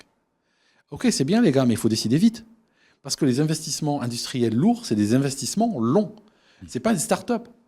Je veux dire, s'ils commencent à se désinvestir déjà, que les banques ne prêtent plus maintenant là-dessus et tout, tu ne peux pas juste changer d'avis tous les 6 mois parce que, voilà, la mode est passée. Tu as une perte technologique forte par rapport à la perte concurrence technologique, perte d'investissement, perte de part de marché, tout ça. Je veux dire, viendra le moment où même si on change d'avis, les dégâts seront là. Non, mais je pense que le plan est acté, puisque le Royaume-Uni vient de sortir une nouvelle taxe kilométrique pour les voitures électriques. Oui, voilà. Ouais, c'est magique, ça, c'est rigolo. C'est pas mal, ça. Donc, on t'a obligé à acheter une voiture électrique, et le petit cadeau surprise, c'est que maintenant que tu l'as acheté, merci mon couillon, maintenant on va te taxer une nouvelle fois sur ce que tu as acheté. Parce que l'électricité, tu le payes, mais c'est pas suffisant, visiblement. Il n'y a pas cette taxe sur le pétrole comme il y a, donc en fait, tu utilises la route. Ça abîme la route. On le disait il y a 10 ans et on nous traitait de complotistes. On disait, parce que c'est un classique dans l'économie d'aujourd'hui. Par exemple, il y a 10 ans, la Golf TDI, diesel, recevait des prix, c'était considéré comme une Golf verte. Aujourd'hui, elle est interdite dans les villes. Elle est invendable. En fait, on pousse toujours les gens, les consommateurs, dans une direction. Après, on arrive avec une obsolescence réglementaire. Et on les pousse dans une autre, et ainsi de suite. Et en fait, les gens sont en train de zigzaguer. C'est comme un troupeau apeuré. Ils courent dans un sens, puis dans l'autre, Et puis voilà. C'est vrai que ça s'arrête, t'as raison, ça s'arrête jamais. Ça s'arrête jamais. Ça s'arrête jamais. Du coup, ça me permet de faire une petite transition sur notre prochain sujet qui est le Royaume-Uni, qui serait, quand on t'entend parler et qu'on s'entend réfléchir aussi, une sorte de laboratoire du chaos. Ils ont l'air bien. Oui, ils ont l'air très chauds. Dans l'autodestruction, ils sont en pole position. Ils ont vraiment une envie d'autosuppression assez forte, un élan d'aller dans le vide et dans le néant compulsif. C'est vrai que l'image qu'ils en ont de loin, on a l'impression qu'ils sont largement en tête pour l'autodestruction. C'est ça. Il y a nihilisme, effrayant. C'est incroyable. Tu as vécu 15 ans au Royaume-Uni, à peu près, c'est ça? 17, je crois. 17 ans. On a vu les émeutes raciales et sociales. Les violences récemment. Est-ce que le Royaume-Uni est officiellement devenu un pays du tiers-monde, mais avec un roi? Oui, je pense, un pays du tiers-monde avec un roi. Je pense que le roi veut gérer un pays du tiers-monde. Parce qu'en réalité, la fortune, je réalise, je l'écoute, j'essaie de le comprendre. La fortune, ce n'est pas posséder. La fortune vient du contraste. C'est quand toi, tu as tout, les autres n'ont rien. Donc c'est peut-être ce qu'il veut. Il veut peut-être un jour sortir avec sa limousine, tu vois, avec la Vénus d'argent qui ouvre le chemin comme ça devant la Rolls, et voir que des gens autour de lui en ayant, des gens affamés, tu vois, il pourra baisser le carreau et puis jeter peut-être. Et il pourrait reprendre le pouvoir. Ah, ça serait l'idéal pour lui. Peut-être, je sais pas, c'est peut-être le plan. Mais en tout cas, c'est vers où ça va. Hein. C'est vers où ça va. Et on avait parlé pendant le dîner qu'on avait fait ensemble. Justement, tu avais pris un exemple qui était intéressant, c'est quand la police vient te chercher parce que tu as fait un mauvais tweet, ou tu as eu un commentaire de tweet, et un gars avait dit du mal du Hamas, Ouais. et la police était venue le chercher. C'est extraordinaire, ça. Oui. Il a fait un mime contre le Hamas. Okay. Hamas qui est classé organisation terroriste au Royaume-Uni. La police est venue le chercher, il l'a menotté, et puis il s'est retrouvé avec des flics qui ont 19 ans, et complètement incultes, bouchés. Hein, c'est pas des lumières qu'on va mettre. Il leur a dit, est-ce que vous savez qui est le Hamas? Sincèrement, les flics ne savaient pas qui était le Hamas. Ouais. Ils ont dit, oui, mais nous, on s'en fout, on ne regarde pas les news, hein, tu vois, on regarde Inforoute, hein, c'est tout. Ouais. Mais le Hamas, s'il regarde votre tweet, ils seront offensés. Et nous, on ne veut pas que des gens soient offensés par votre contenu en ligne. C'est terrible. Hein. Voilà. C'est ça. Mais c'est violent, en fait, c'est totalement un culte. Un culte. C'est grave, en fait. Ouais. Et ce qui est le plus grave, c'est que c'est annonciateur de ce qui pourrait se passer en France, puisque ça se passe déjà à moitié. Mais par exemple, la taxe kilométrique sur les voitures électriques, une fois que ça a été annoncé et validé en Angleterre, on voyait partout, là, j'ai vu des articles sur les médias français, ouais, c'est une bonne idée, ils sont vraiment responsables écologiquement, les Anglais, ils ont vraiment de l'avance, je pense qu'il faut s'en inspirer, c'est très très bien. C'est clair, ouais. Et là, j'ai dit, putain, ouais, c'est fou, quoi. Non, mais c'est vrai que moi, j'arrive pas à comprendre comment la population générale, même si elle est de moins en moins intelligente, tu te dis quand même, à un moment, les Tesla, en fait, c'est pas bien. Pourtant, c'est électrique, les Tesla. Parce qu'en fait, le mec qui les construit apparemment serait un fasciste, parce qu'un jour, il aurait fait coucou, et en fait, non, c'est un nazi. Donc non, je veux plus de Tesla.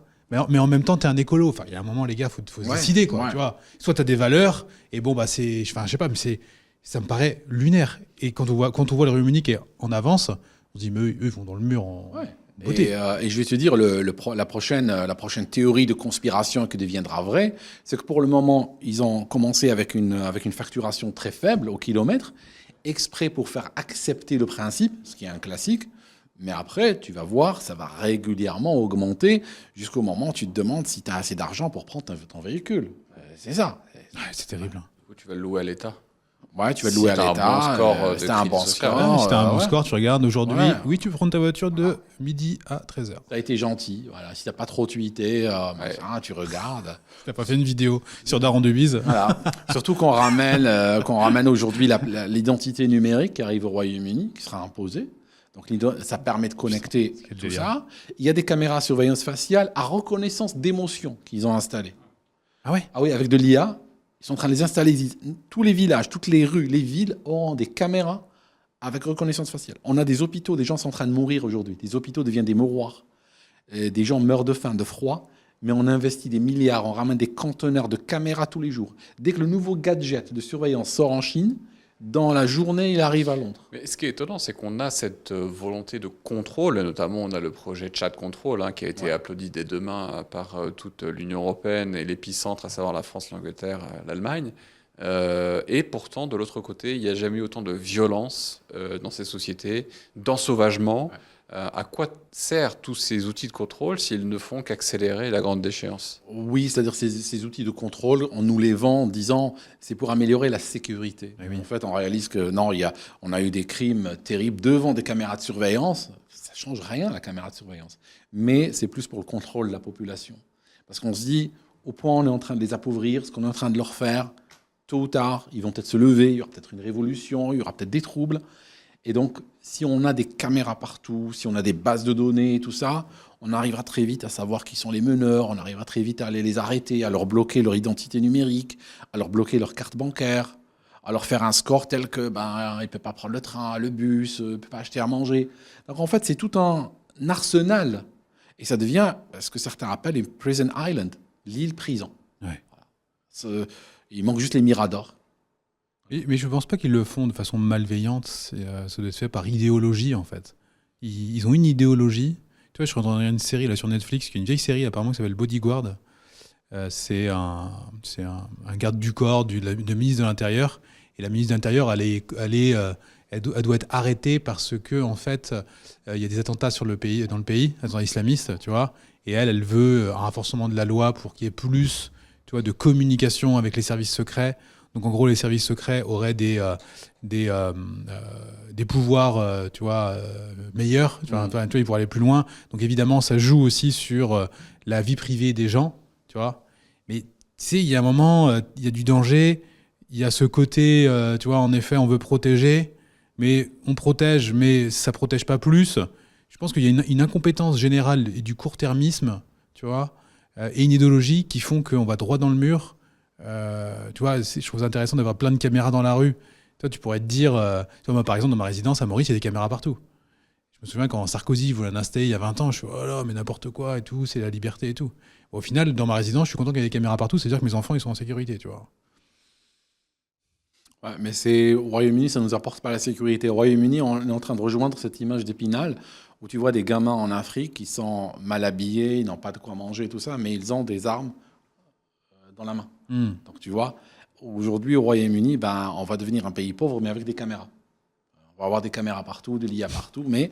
Des caméras qui coûtent cher. Des caméras qui coûtent cher, exactement. On dépensera des milliards en caméras, mais voilà, on va faire des hôpitaux. Ouais, c'est terrible. Pendant les émeutes qu'il y a eu il y a quelque temps en Angleterre suite à des violences sur des jeunes filles, hein, je crois des filles qui ont été tuées, on a vu des enfants, en fait. Des enfants. On parle de 6-7 ans. Ouais. Quelle horreur. On a vu des Anglais aller en prison pour des tweets, pour des posts Facebook. Ouais. Toi qui parles de liberté, est-ce que Londres c'est devenu pire que Pékin ? Absolument, les statistiques le prouvent. Quand on regarde, régulièrement, on voit passer des tableaux. C'est pire que la Russie, que la Biélorussie. C'est pire que... Je veux dire, les chiffres sont très élevés d'arrestations arbitraires. Et l'histoire, suite à la mort de ces gamines, c'était une opération de terrorisme d'État. Ils ont arrêté des gens en masse. Ils ont mis dans des camions. Les tribunaux ont travaillé jour et nuit. Et ils faisaient la queue, donc avec le fourgon. À 3 heures du matin, des gens étaient jugés en quelques minutes et on leur donnait de la prison ferme. J'ai été très étonné que Londres et l'Angleterre ne basculent pas à ce moment-là, parce que je me suis dit, il y a eu là une colère saine des pères, finalement. C'est ça, hein, c'est des pères de famille qui sont allés dans la rue pour aller montrer un mécontentement face à l'innommable, face à l'ignominie la plus On peut rappeler ce qui s'est passé ? C'est des jeunes filles, des petites filles qui ont été assassinées à l'arme blanche, il me semble-t-il. Ah ok, Par des gars qui... ils ont dit que c'était été détraqué. Bon, oui, maintenant ils sont détraqués. Comme toujours. Ils sont toujours détraqués de toute façon. Toujours détraqués. Oui, ça, pour faire ça, il faut être détraqué. Oui, non, mais en fait, c'est pas de leur faute, quoi. Voilà, en gros, avant, ça fait depuis la nuit des temps qu'ils sont détraqués, mais maintenant, c'est que c'est pas leur faute. Et donc, la colère saine des pères de famille qui vont dans la rue en disant c'est quoi ce bordel, maintenant on tue nos fillettes, ils ont subi une terreur judiciaire. Pas que judiciaire, physique aussi. Physique par la police, etc. Il y a un gars, il a pris 7 ans pour un tweet. 7 ans ferme. Ah ouais. Attends, il a pris de la prison. Parce qu'en gros, il a dit, qu'est-ce qu'il a dit ? Il faut arrêter avec ces conneries, il faut qu'on fasse quelque chose, quoi, en gros. Oui, il a parlé d'immigration. Oui, je pense, ouais. Oui, du moment qu'il a lié ça à l'immigration, je veux dire... Ça, c'est le crime de lèse-majesté. Ouais. Et donc, il s'est fait coffrer 7 ans. J'étais étonné que Londres ne bascule pas, parce que je me dis, tiens, ça y est, il y a quelque chose qui s'est débloqué. Ouais, justement, c'est là. En fait, tu le penses parce que tu es français. Et en fait, en France, il y a encore une société. La société française existe toujours en tant que société, malgré tous les problèmes, malgré tous les noms d'oiseaux que les gens se basculent les uns aux autres. Il y a quand même un fond, il y a un socle. Et c'est pour ça que je parle plus aux Français qu'aux Britanniques. Parce que je sens que quand je parle aux Français, je sens toujours un révolutionnaire, je sens un insatisfait, je sens un régicide, je sens ça en lui. Là où le Britannique est trop individualiste, la société a été brisée. De sorte que c'est juste, ça ne me regarde pas, c'est pas mon problème. Et voilà, l'individualisme exacerbé fait que les Britanniques peuvent subir tout. Tu crois que c'est ça ? C'est ça le problème. Ouais. Et on peut les casser facilement. Il n'y a pas une identité britannique qui revient quand même. Elle a été déjà cassée parce que justement, il y a des communautés. Ouais. Il y a des communautés et les communautés ne réagissent pas à la même fréquence. Chaque communauté est touchée par quelque chose et moins par une autre.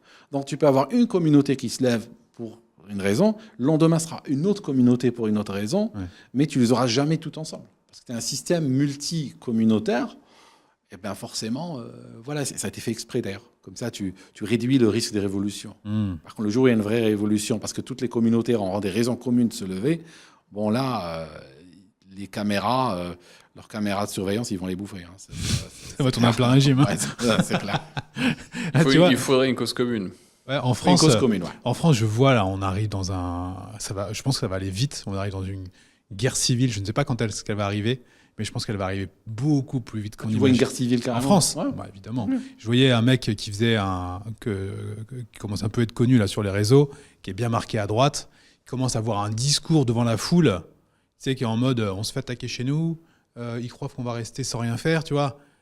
Quand tu commences à avoir ce genre quand même de discours. Ouais. Tu vois, même si on peut entendre, mais il y a un moment ça va mal finir. Justement, est-ce que c'est pas ce qui se joue aujourd'hui au Royaume-Uni avec le ministre Starmer versus le peuple, j'ai envie de dire ça. Le nouveau gouvernement travailliste, il semble détester sa propre population native. Est-ce une analyse qui est exagérée ou est-ce que tu ressens vraiment une volonté politique de heurter, voire de remplacer ou de punir la classe ouvrière blanche traditionnelle anglaise? Alors, le Royaume-Uni est un pays qui a des castes, un peu comme en Inde. C'est un système de castes, de sorte que la classe ouvrière blanche, tout peut lui arriver, ça fera bouger personne. Il n'y a aucun de l'aristocratie qui va bouger le petit doigt pour ce qui arrive à cette classe-là. Tout peut lui arriver. Quand je dis tout, je le pense. Ça ne les fera pas bouger. Starmer, il a un mépris profond pour le peuple britannique, pour le Royaume-Uni, ce que ce pays représente. Et ça se sent dans sa manière de parler, dans sa manière d'agir. Une grille de lecture très simple quand on voit ses décisions. À chaque carrefour, une décision, c'est un carrefour. On doit choisir. C'est très simple. Tout ce qui est contre l'intérêt du Royaume-Uni, il va le prendre. C'est tout. Donc on peut prévoir ses décisions 12 coups à l'avance. C'est pour ça qu'il s'apprécie autant avec Macron, finalement. Oui, j'ai l'impression que c'est la même. C'est la même type d'homme. Ouais, c'est le même type d'homme. Ouais. Et d'ailleurs, ce qui est extraordinaire, c'est que lui qui se dit travailliste, donc gauche, il arrive, et littéralement les premières semaines après son arrivée au pouvoir, il dîne avec des représentants de BlackRock, qui sont quand même les représentants du capitalisme de prédation. Et en plus, il tweet. C'est pas une photo qui a leaké. Ouais. Lui-même l'a tweeté sur son compte officiel. Il en est fier. Ouais. Et qu'est-ce qu'il a fait? Dans la semaine, il a introduit des taxes confiscatoires sur les fermiers pour forcer les fermiers à vendre leurs terres. Et qui va les acheter? Ah ben voilà, qui va les acheter? C'est les groupes capitalistiques financiers américains. Parce qu'eux, ils ont l'argent, eux ne seront pas soumis à des taxes d'héritage et tout ça. Donc c'est littéralement une guerre contre le peuple britannique. Qui sont ces gens qui nous gouvernent et qui arrivent à avoir des postes clés de très haute gouvernance? On parle de Starmer, on parle de Macron, on parle d'Ursula von der Leyen, des gens qui nous contrôlent, qui ont accès aux plus hautes instances et qui jouent comme jamais on l'a fait contre le peuple. Qui sont ces gens? Comment est-ce possible qu'on en soit arrivé? Et puis on a l'impression qu'il y a c'est un grand n'importe quoi. Envoyer Brigitte Macron, traité de, je sais plus de quel gros mot elle a utilisé pour parler pendant le spectacle de Harry Habitant, tu vois. Tu dis, mais en fait, ça s'est jamais vu, ça. Tu n'as jamais vu une première dame, même si le titre n'existe pas en France, tu sais, ça balance ça comme ça. Waouh! C'est terrible, j'ai vu ça. Ça fait le tour du monde. En fait, si tu veux, récemment, j'ai vu, il y a des tweets qui sont en train de viser, aussi des articles de médias français qui sont en train de viser le proprio, une famille très riche en France, proprio de LVMH, je crois, c'est le proprio de LVMH, une grosse fortune de France. Il est visé récemment. Bernard Arnault? Oui, je crois que c'est Bernard Arnault. Ouais, je crois que c'est Bernard Arnault, ouais. Il est visé. Alors bon, moi, j'ai trouvé drôle parce que, en réalité, comme la France s'approche de 2027, de l'échéance présidentielle, généralement, la présidentielle française, c'est quoi? C'est les grandes familles riches françaises qui placent chacune son poulain. C'est ça. Et puis après, j'ai mise sur celui-là, il va gagner, je remporte le gros lot, puis vous, taisez-vous, c'est votre tour la prochaine fois. Et les attaques contre LVMH et tout ça, j'ai l'impression que c'est dans ce cadre qu'il faut les lire.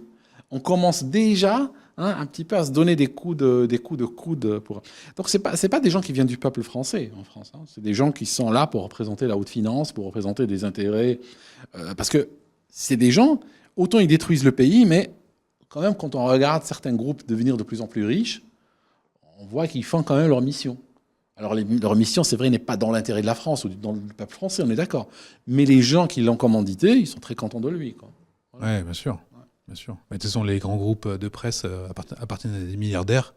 Aucun grand groupe n'est rentable. Ouais. Donc, depuis quand un milliardaire investit dans des entreprises qui ne sont pas rentables? Oui, c'est qu'évidemment, il y a un fort intérêt. C'est clair. Et justement, ça nous amène à l'aspect psychologique et à notre avenir, l'avenir de l'humanité, rien que ça. Est-ce que tu dis souvent que le niveau baisse? Est-ce qu'on assiste à une chute du QI mondial?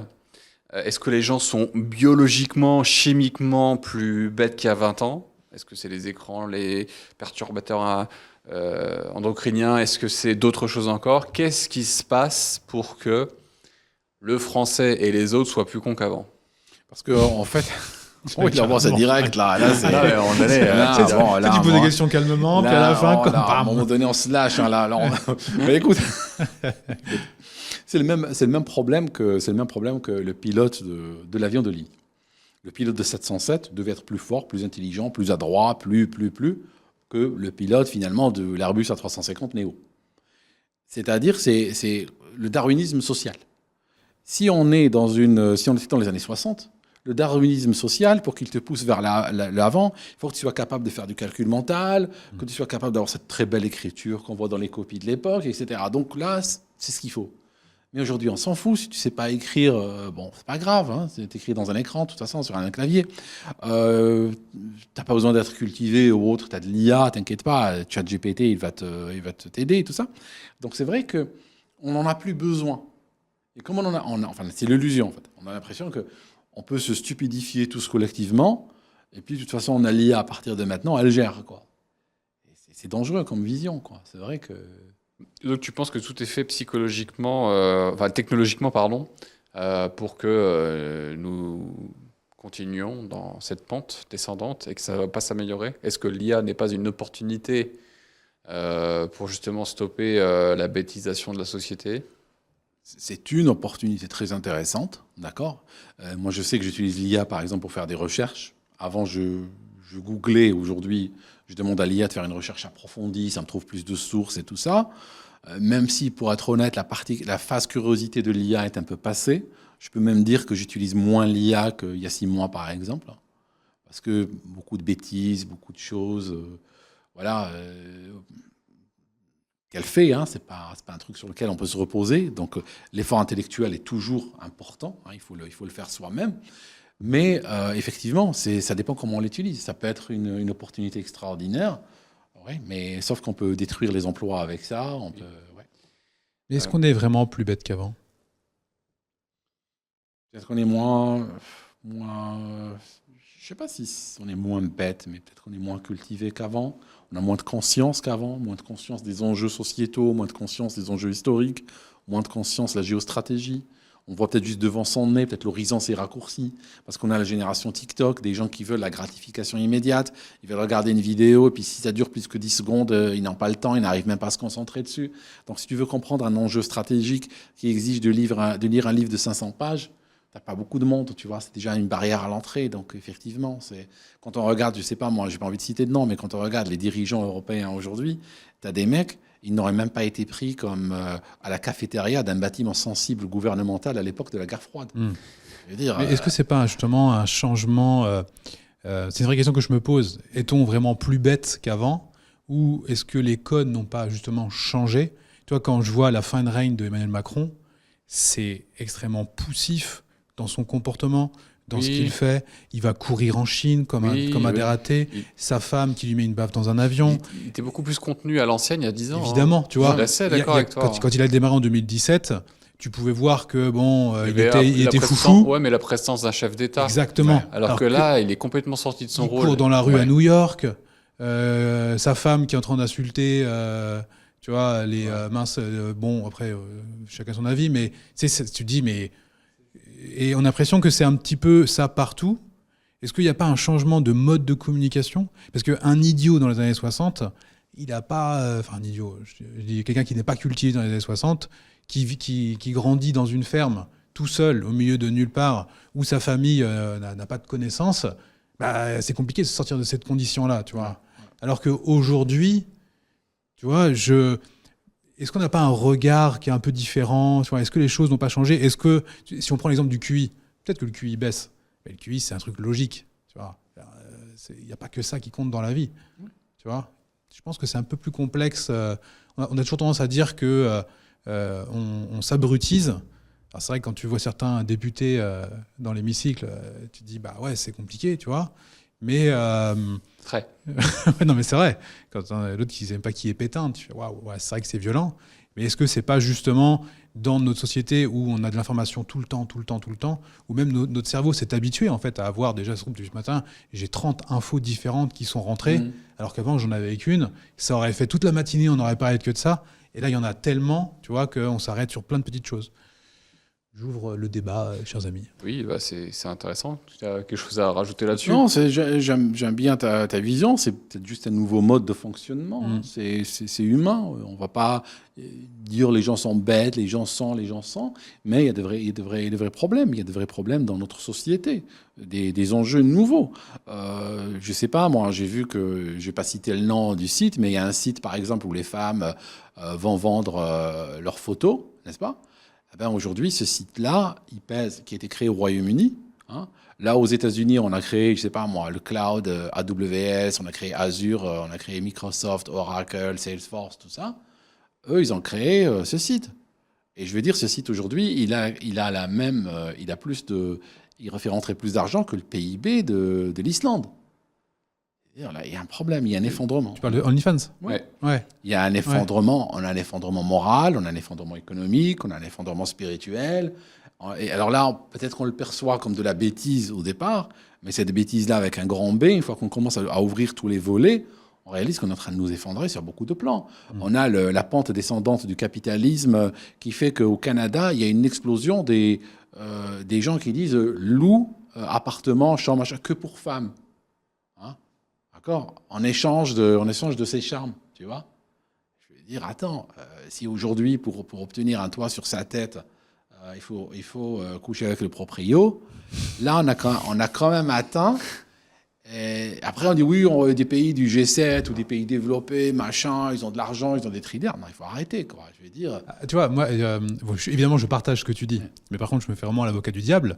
C'est que, oui, c'est certes une croyance et des traditions qu'on a. Tu prends la Grèce antique ou Rome, c'était orgie et compagnie. Il y avait des mecs qui étaient extrêmement brillants et intelligents, qui faisaient des choses quand même plus ou moins bien, tu vois, dans notre regard aujourd'hui. Donc pour moi, je trouve qu'on est dans une société en mouvement, où il se passe évidemment des choses plus ou moins bien. Ce matin, tout à l'heure, je voyais un podcast, parce qu'aujourd'hui tout le monde a la parole, même nous on a la parole. Il y en a qui nous regardent et se disent mais qui sont ces trois abrutis en train de parler de la Lune ? Eux ils trouvent ça justement lunaire. Lunaire. Et où elle dit que en gros c'est une pathologie de devoir d'être plus riche, parce qu'en fait tu empiles de l'argent, tu vois, on dit ouais bah c'est normal. Et dit mais est-ce que un mec qui voudrait empiler des chaises, tu vois, on dirait il a une pathologie. Tu vois, tu te dis, putain, mais la meuf, elle a la parole, tu vois, ça va faire des millions de vues. Et c'est vrai qu'on assiste à tous les messages qui sont envoyés. On a l'impression que tout le monde devient de plus en plus bête. Est-ce qu'on n'est pas justement dans un cycle de mouvement ? C'est un cycle de mouvement qui, à mon sens, est en train de nous emmener vers le caniveau. Voilà. Voilà, c'est clair. c'est clair. Toi qui travailles tu as travaillé dans la cybersécurité, l'informatique, est-ce que l'IA pourrait devenir le dieu qui a réponse à tout et qui, du coup, pourrait guider l'humanité si elle est trop bête pour se gérer elle-même, si elle s'autodétruit, si elle est incapable d'assurer la survie des autres, la sécurité, etc. Et si le pacte est rompu, est-ce qu'on déléguerait pas ça à une IA plus intelligente, impartiale, pour le moins cher? Écoute, un jour, j'avais rencontré un gars qui avait travaillé sur le métro parisien, celui qui se pilote tout seul, celui qui est automatique. 14, voilà. Il m'a dit, ouais, je fais partie de ceux qui ont conçu ce métro, tout ça, ok. Et puis moi, à l'époque, j'étais très dans l'automatisme, j'aimais bien ça. Et j'ai dit, ouais, moi, je préfère un système automatique que peut-être un métro conduit par un humain qui s'est bourré la veille, qui est venu le matin conduire. Il m'a dit, ouais, mais c'est peut-être que le métro est programmé par quelqu'un qui s'est bourré la veille avant de venir écrire son code. Ce qui est vrai aussi. Ouais. Donc, le problème qu'on a avec l'IA, effectivement, oui, l'IA est en train de bouffer finalement notre propre savoir. Et elle est programmée par des humains, donc elle aura ses propres travers. C'est intéressant parce que j'en parlais, je crois que c'était dans un épisode avec Sylvain Tiger, où en fait il existe des animés japonais ou des mangas justement qui ont pris cette théorie comme point de départ, l'IA étant le juge des sociétés modernes, parce que en fait on arrivait tous à la même conclusion. Les humains sont de plus en plus cons et ils sont plus à la hauteur des défis technologiques et civilisationnels que leur offre l'hypertechnologie. Et donc, le juge ultime est une IA. Et en fait, c'est très intéressant de la manière dont on voit comment ça évolue, forcément très mal. Et en fait, le spoiler sur un des récits, l'IA juge qu'en fait, l'humanité ne sert à rien et c'est mieux de tuer tout le monde. Oui, bon, on va arriver à cette solution, quoi. Après, ça, c'est fait partie des histoires qu'on a toujours racontées aux enfants. On va tous mourir, attention aux dangers et tout. Mais c'est vrai qu'il y a un vrai sujet sur la perte de connaissances et de technologies. Quand on voit qu'on a, on a tout délégué aux Chinois. C'est-à-dire que maintenant, les gens, il y a des BYD qui arrivent en France, ils font « Oh, c'est quoi ces super voitures ?» tu vois. Mais les gars, ça fait quand même 20 ans qu'on est en train de tout leur léguer. C'est qu'on s'est dit, au début, on commençait à leur donner de nos chaussures. Oh, c'est bon, ils sont un peu teubés, les Chinois, ils nous font juste nos chaussures. Maintenant, ils nous font nos chaussures, nos vêtements, nos voitures, ils nous font tout, quoi. Ouais. C'est ce que tu sais, c'est ce que tu décrivais, c'est comme par exemple ce qu'on appelle en mathématiques la solution triviale. C'est une solution évidente qui est vraie, mais qui n'a pas de sens en réalité. C'est quand par exemple si on dit, si on tue tous les retraités, on n'aura pas de déficit de retraite. C'est une IA peut penser comme ça. Exactement. Oui. Ah oui, mais ça c'est une solution, c'est une solution triviale. Et on peut dire que si l'humanité on l'a fait disparaître en faisant sauter des bombes atomiques, on n'aura plus de criminalité dans les rues de Paris. Oui, c'est vrai. Ouais. Mais après, l'autre question qui pourrait se poser, c'est qui s'en souciera dans 5000 ans ou 10 000 ans? Tout le monde s'en foutra. Il y aura une nouvelle génération. Ce sera qu'un détail de savoir qu'elle a tué 99,9% de la population il y a 5000 ans. Mais comment une IA pourrait décider, tu vois, de c'est ce qu'il y a de meilleur sous quels critères, tu vois? Oui, bien sûr. C'est la question est ouverte. C'est la série Westworld. Oui, justement, c'est une IA qui gère les gens. Est-ce que vous aimeriez avoir, c'est une petite question bonus, un robot IA chez vous? Là, il y a les premiers robots qui sortent. Là, notamment, il y a une marque qui s'appelle Figures, une entreprise à la tête, l'angoisse. Figures, il y en a une autre aussi. Maintenant, ça, ils sortent tous leur premier robot IA. Ils font 60-70 kg, 1m80. Ils ne sont pas encore autonomes, ils sont pilotés pour de l'apprentissage, etc. Est-ce que vous verriez avoir un robot IA chez vous pour les tâches communes dans votre maison? J'ai vu un robot IA, j'ai vu une vidéo, alors, je ne sais pas si c'était un concept ou vraiment un prod, mais j'ai vu un robot ouvrir un lave-vaisselle, sortir les assiettes de manière précise, une par une, les ranger là où il faut très rapidement. Honnêtement, si je peux avoir un robot pareil, oui. Si ça peut me libérer, s'il peut aller laver la voiture, s'il peut ranger, s'il peut faire l'aspirateur. Non, un massage, franchement, même un humain, et je suis pas très chaud. Donc là, non. À manger, petit chili con carne? Why not? Ouais, s'il me dit, vas-y, t'as une recette de machin, regarde ce qu'il y a dans le frigo, propose-moi 3 recettes, j'ai ça, vas-y, fais-le. Une petite histoire de te coucher? Non. Tu veux une détente? Non, pas de détente. Non, des travaux dans la maison? Des travaux, ouais, pourquoi pas. S'il sait, je sais pas moi, s'il y a un robinet, s'il sait changer un joint, tu sais changer un joint? Oui, vas-y, fais-le. Séance de psy? Non. On peut devenir fou avec ça, faut faire très gaffe. Toilettage de chien?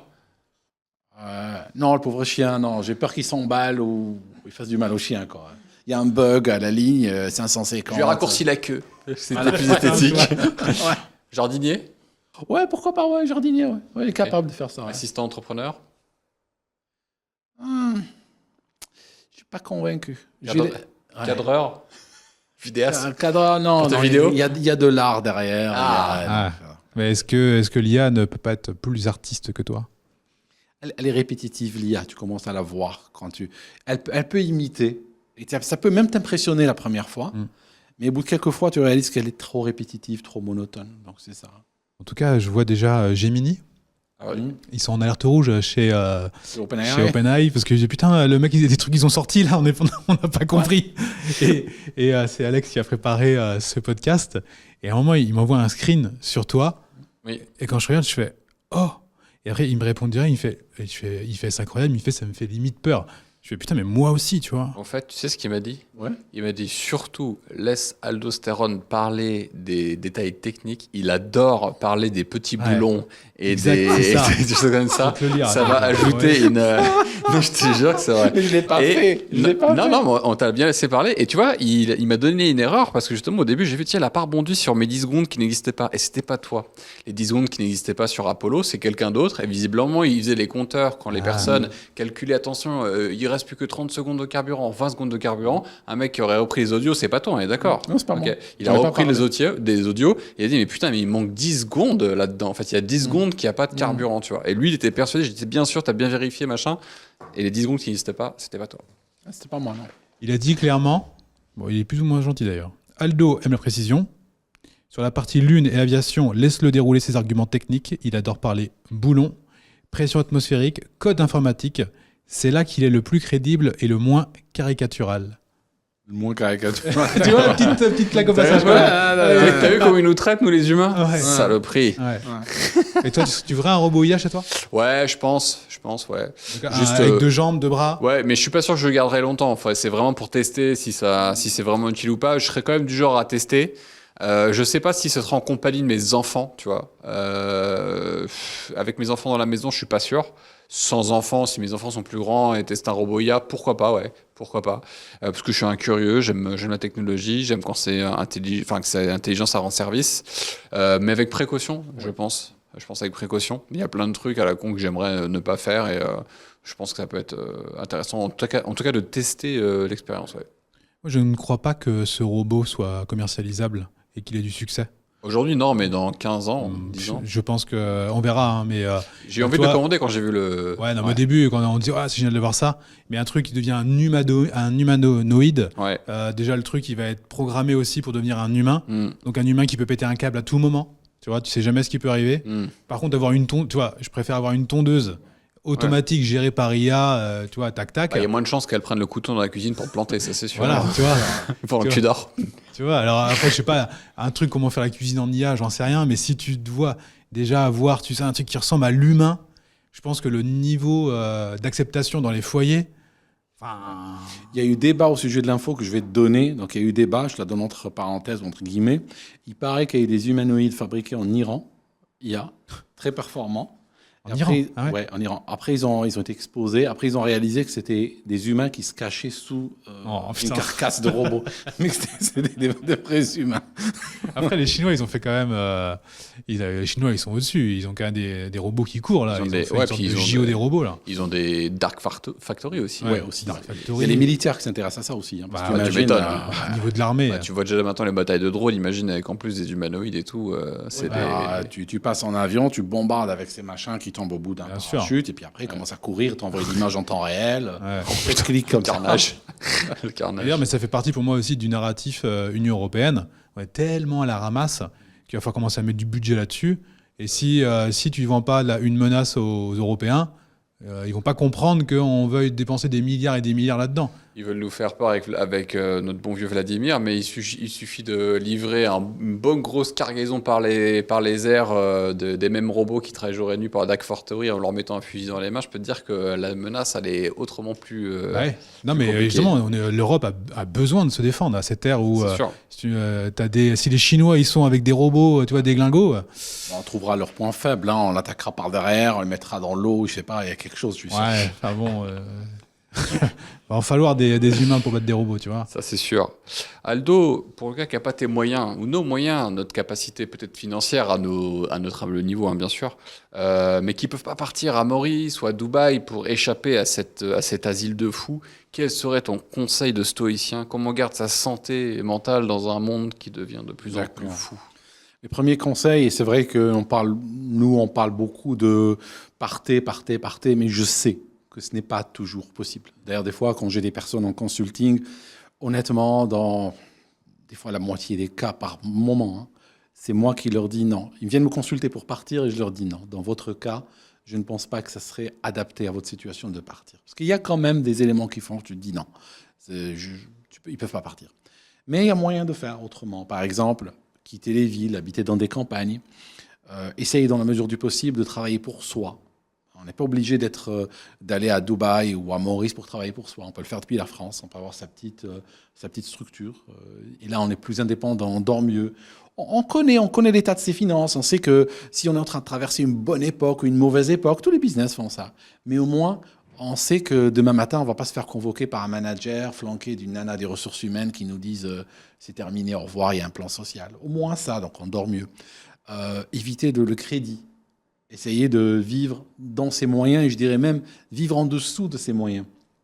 Quand on gagne 1 000 euros par mois ou quand on gagne 100 000 euros par mois, ce n'est pas la question.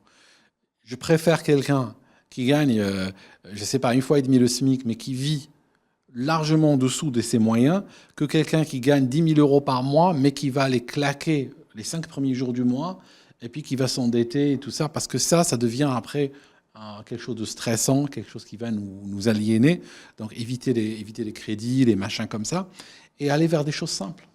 La majorité des loisirs ne sont pas payants. On n'est pas obligé de rencontrer de la famille, jouer avec des animaux, marcher dans la nature. Tout ça, il y a plein d'activités qui sont underrated à mon avis, qui sont très très bien pour la santé mentale et physique et tout, mais qui n'ont pas besoin de consommer.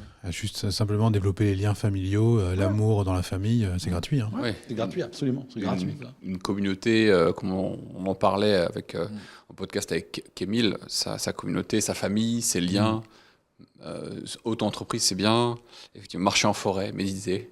YouTube, c'est gratuit. On peut regarder YouTube aussi si c'est pas obligé de payer un abonnement. Faire du sport. Faire du sport. C'est gratuit. Hein. Ouais. Et on cultive son jardin. C'est beau, on a commencé par la Lune, après on est passé sur la technologie de pointe, l'aviation, l'IA, pour finir sur, mais les gars, vivez en dessous de vos moyens, mangez bien, aimez-vous, baladez dans la forêt, ça se passe bien. Et aimez-vous les uns les autres. C'est ça, c'est parfait, beau. On finira là-dessus. Merci Aldo. Merci Aldo. Abonnez-vous à sa chaîne, il y a toutes les infos juste en dessous. Bisous. Bisous, merci. Bisous.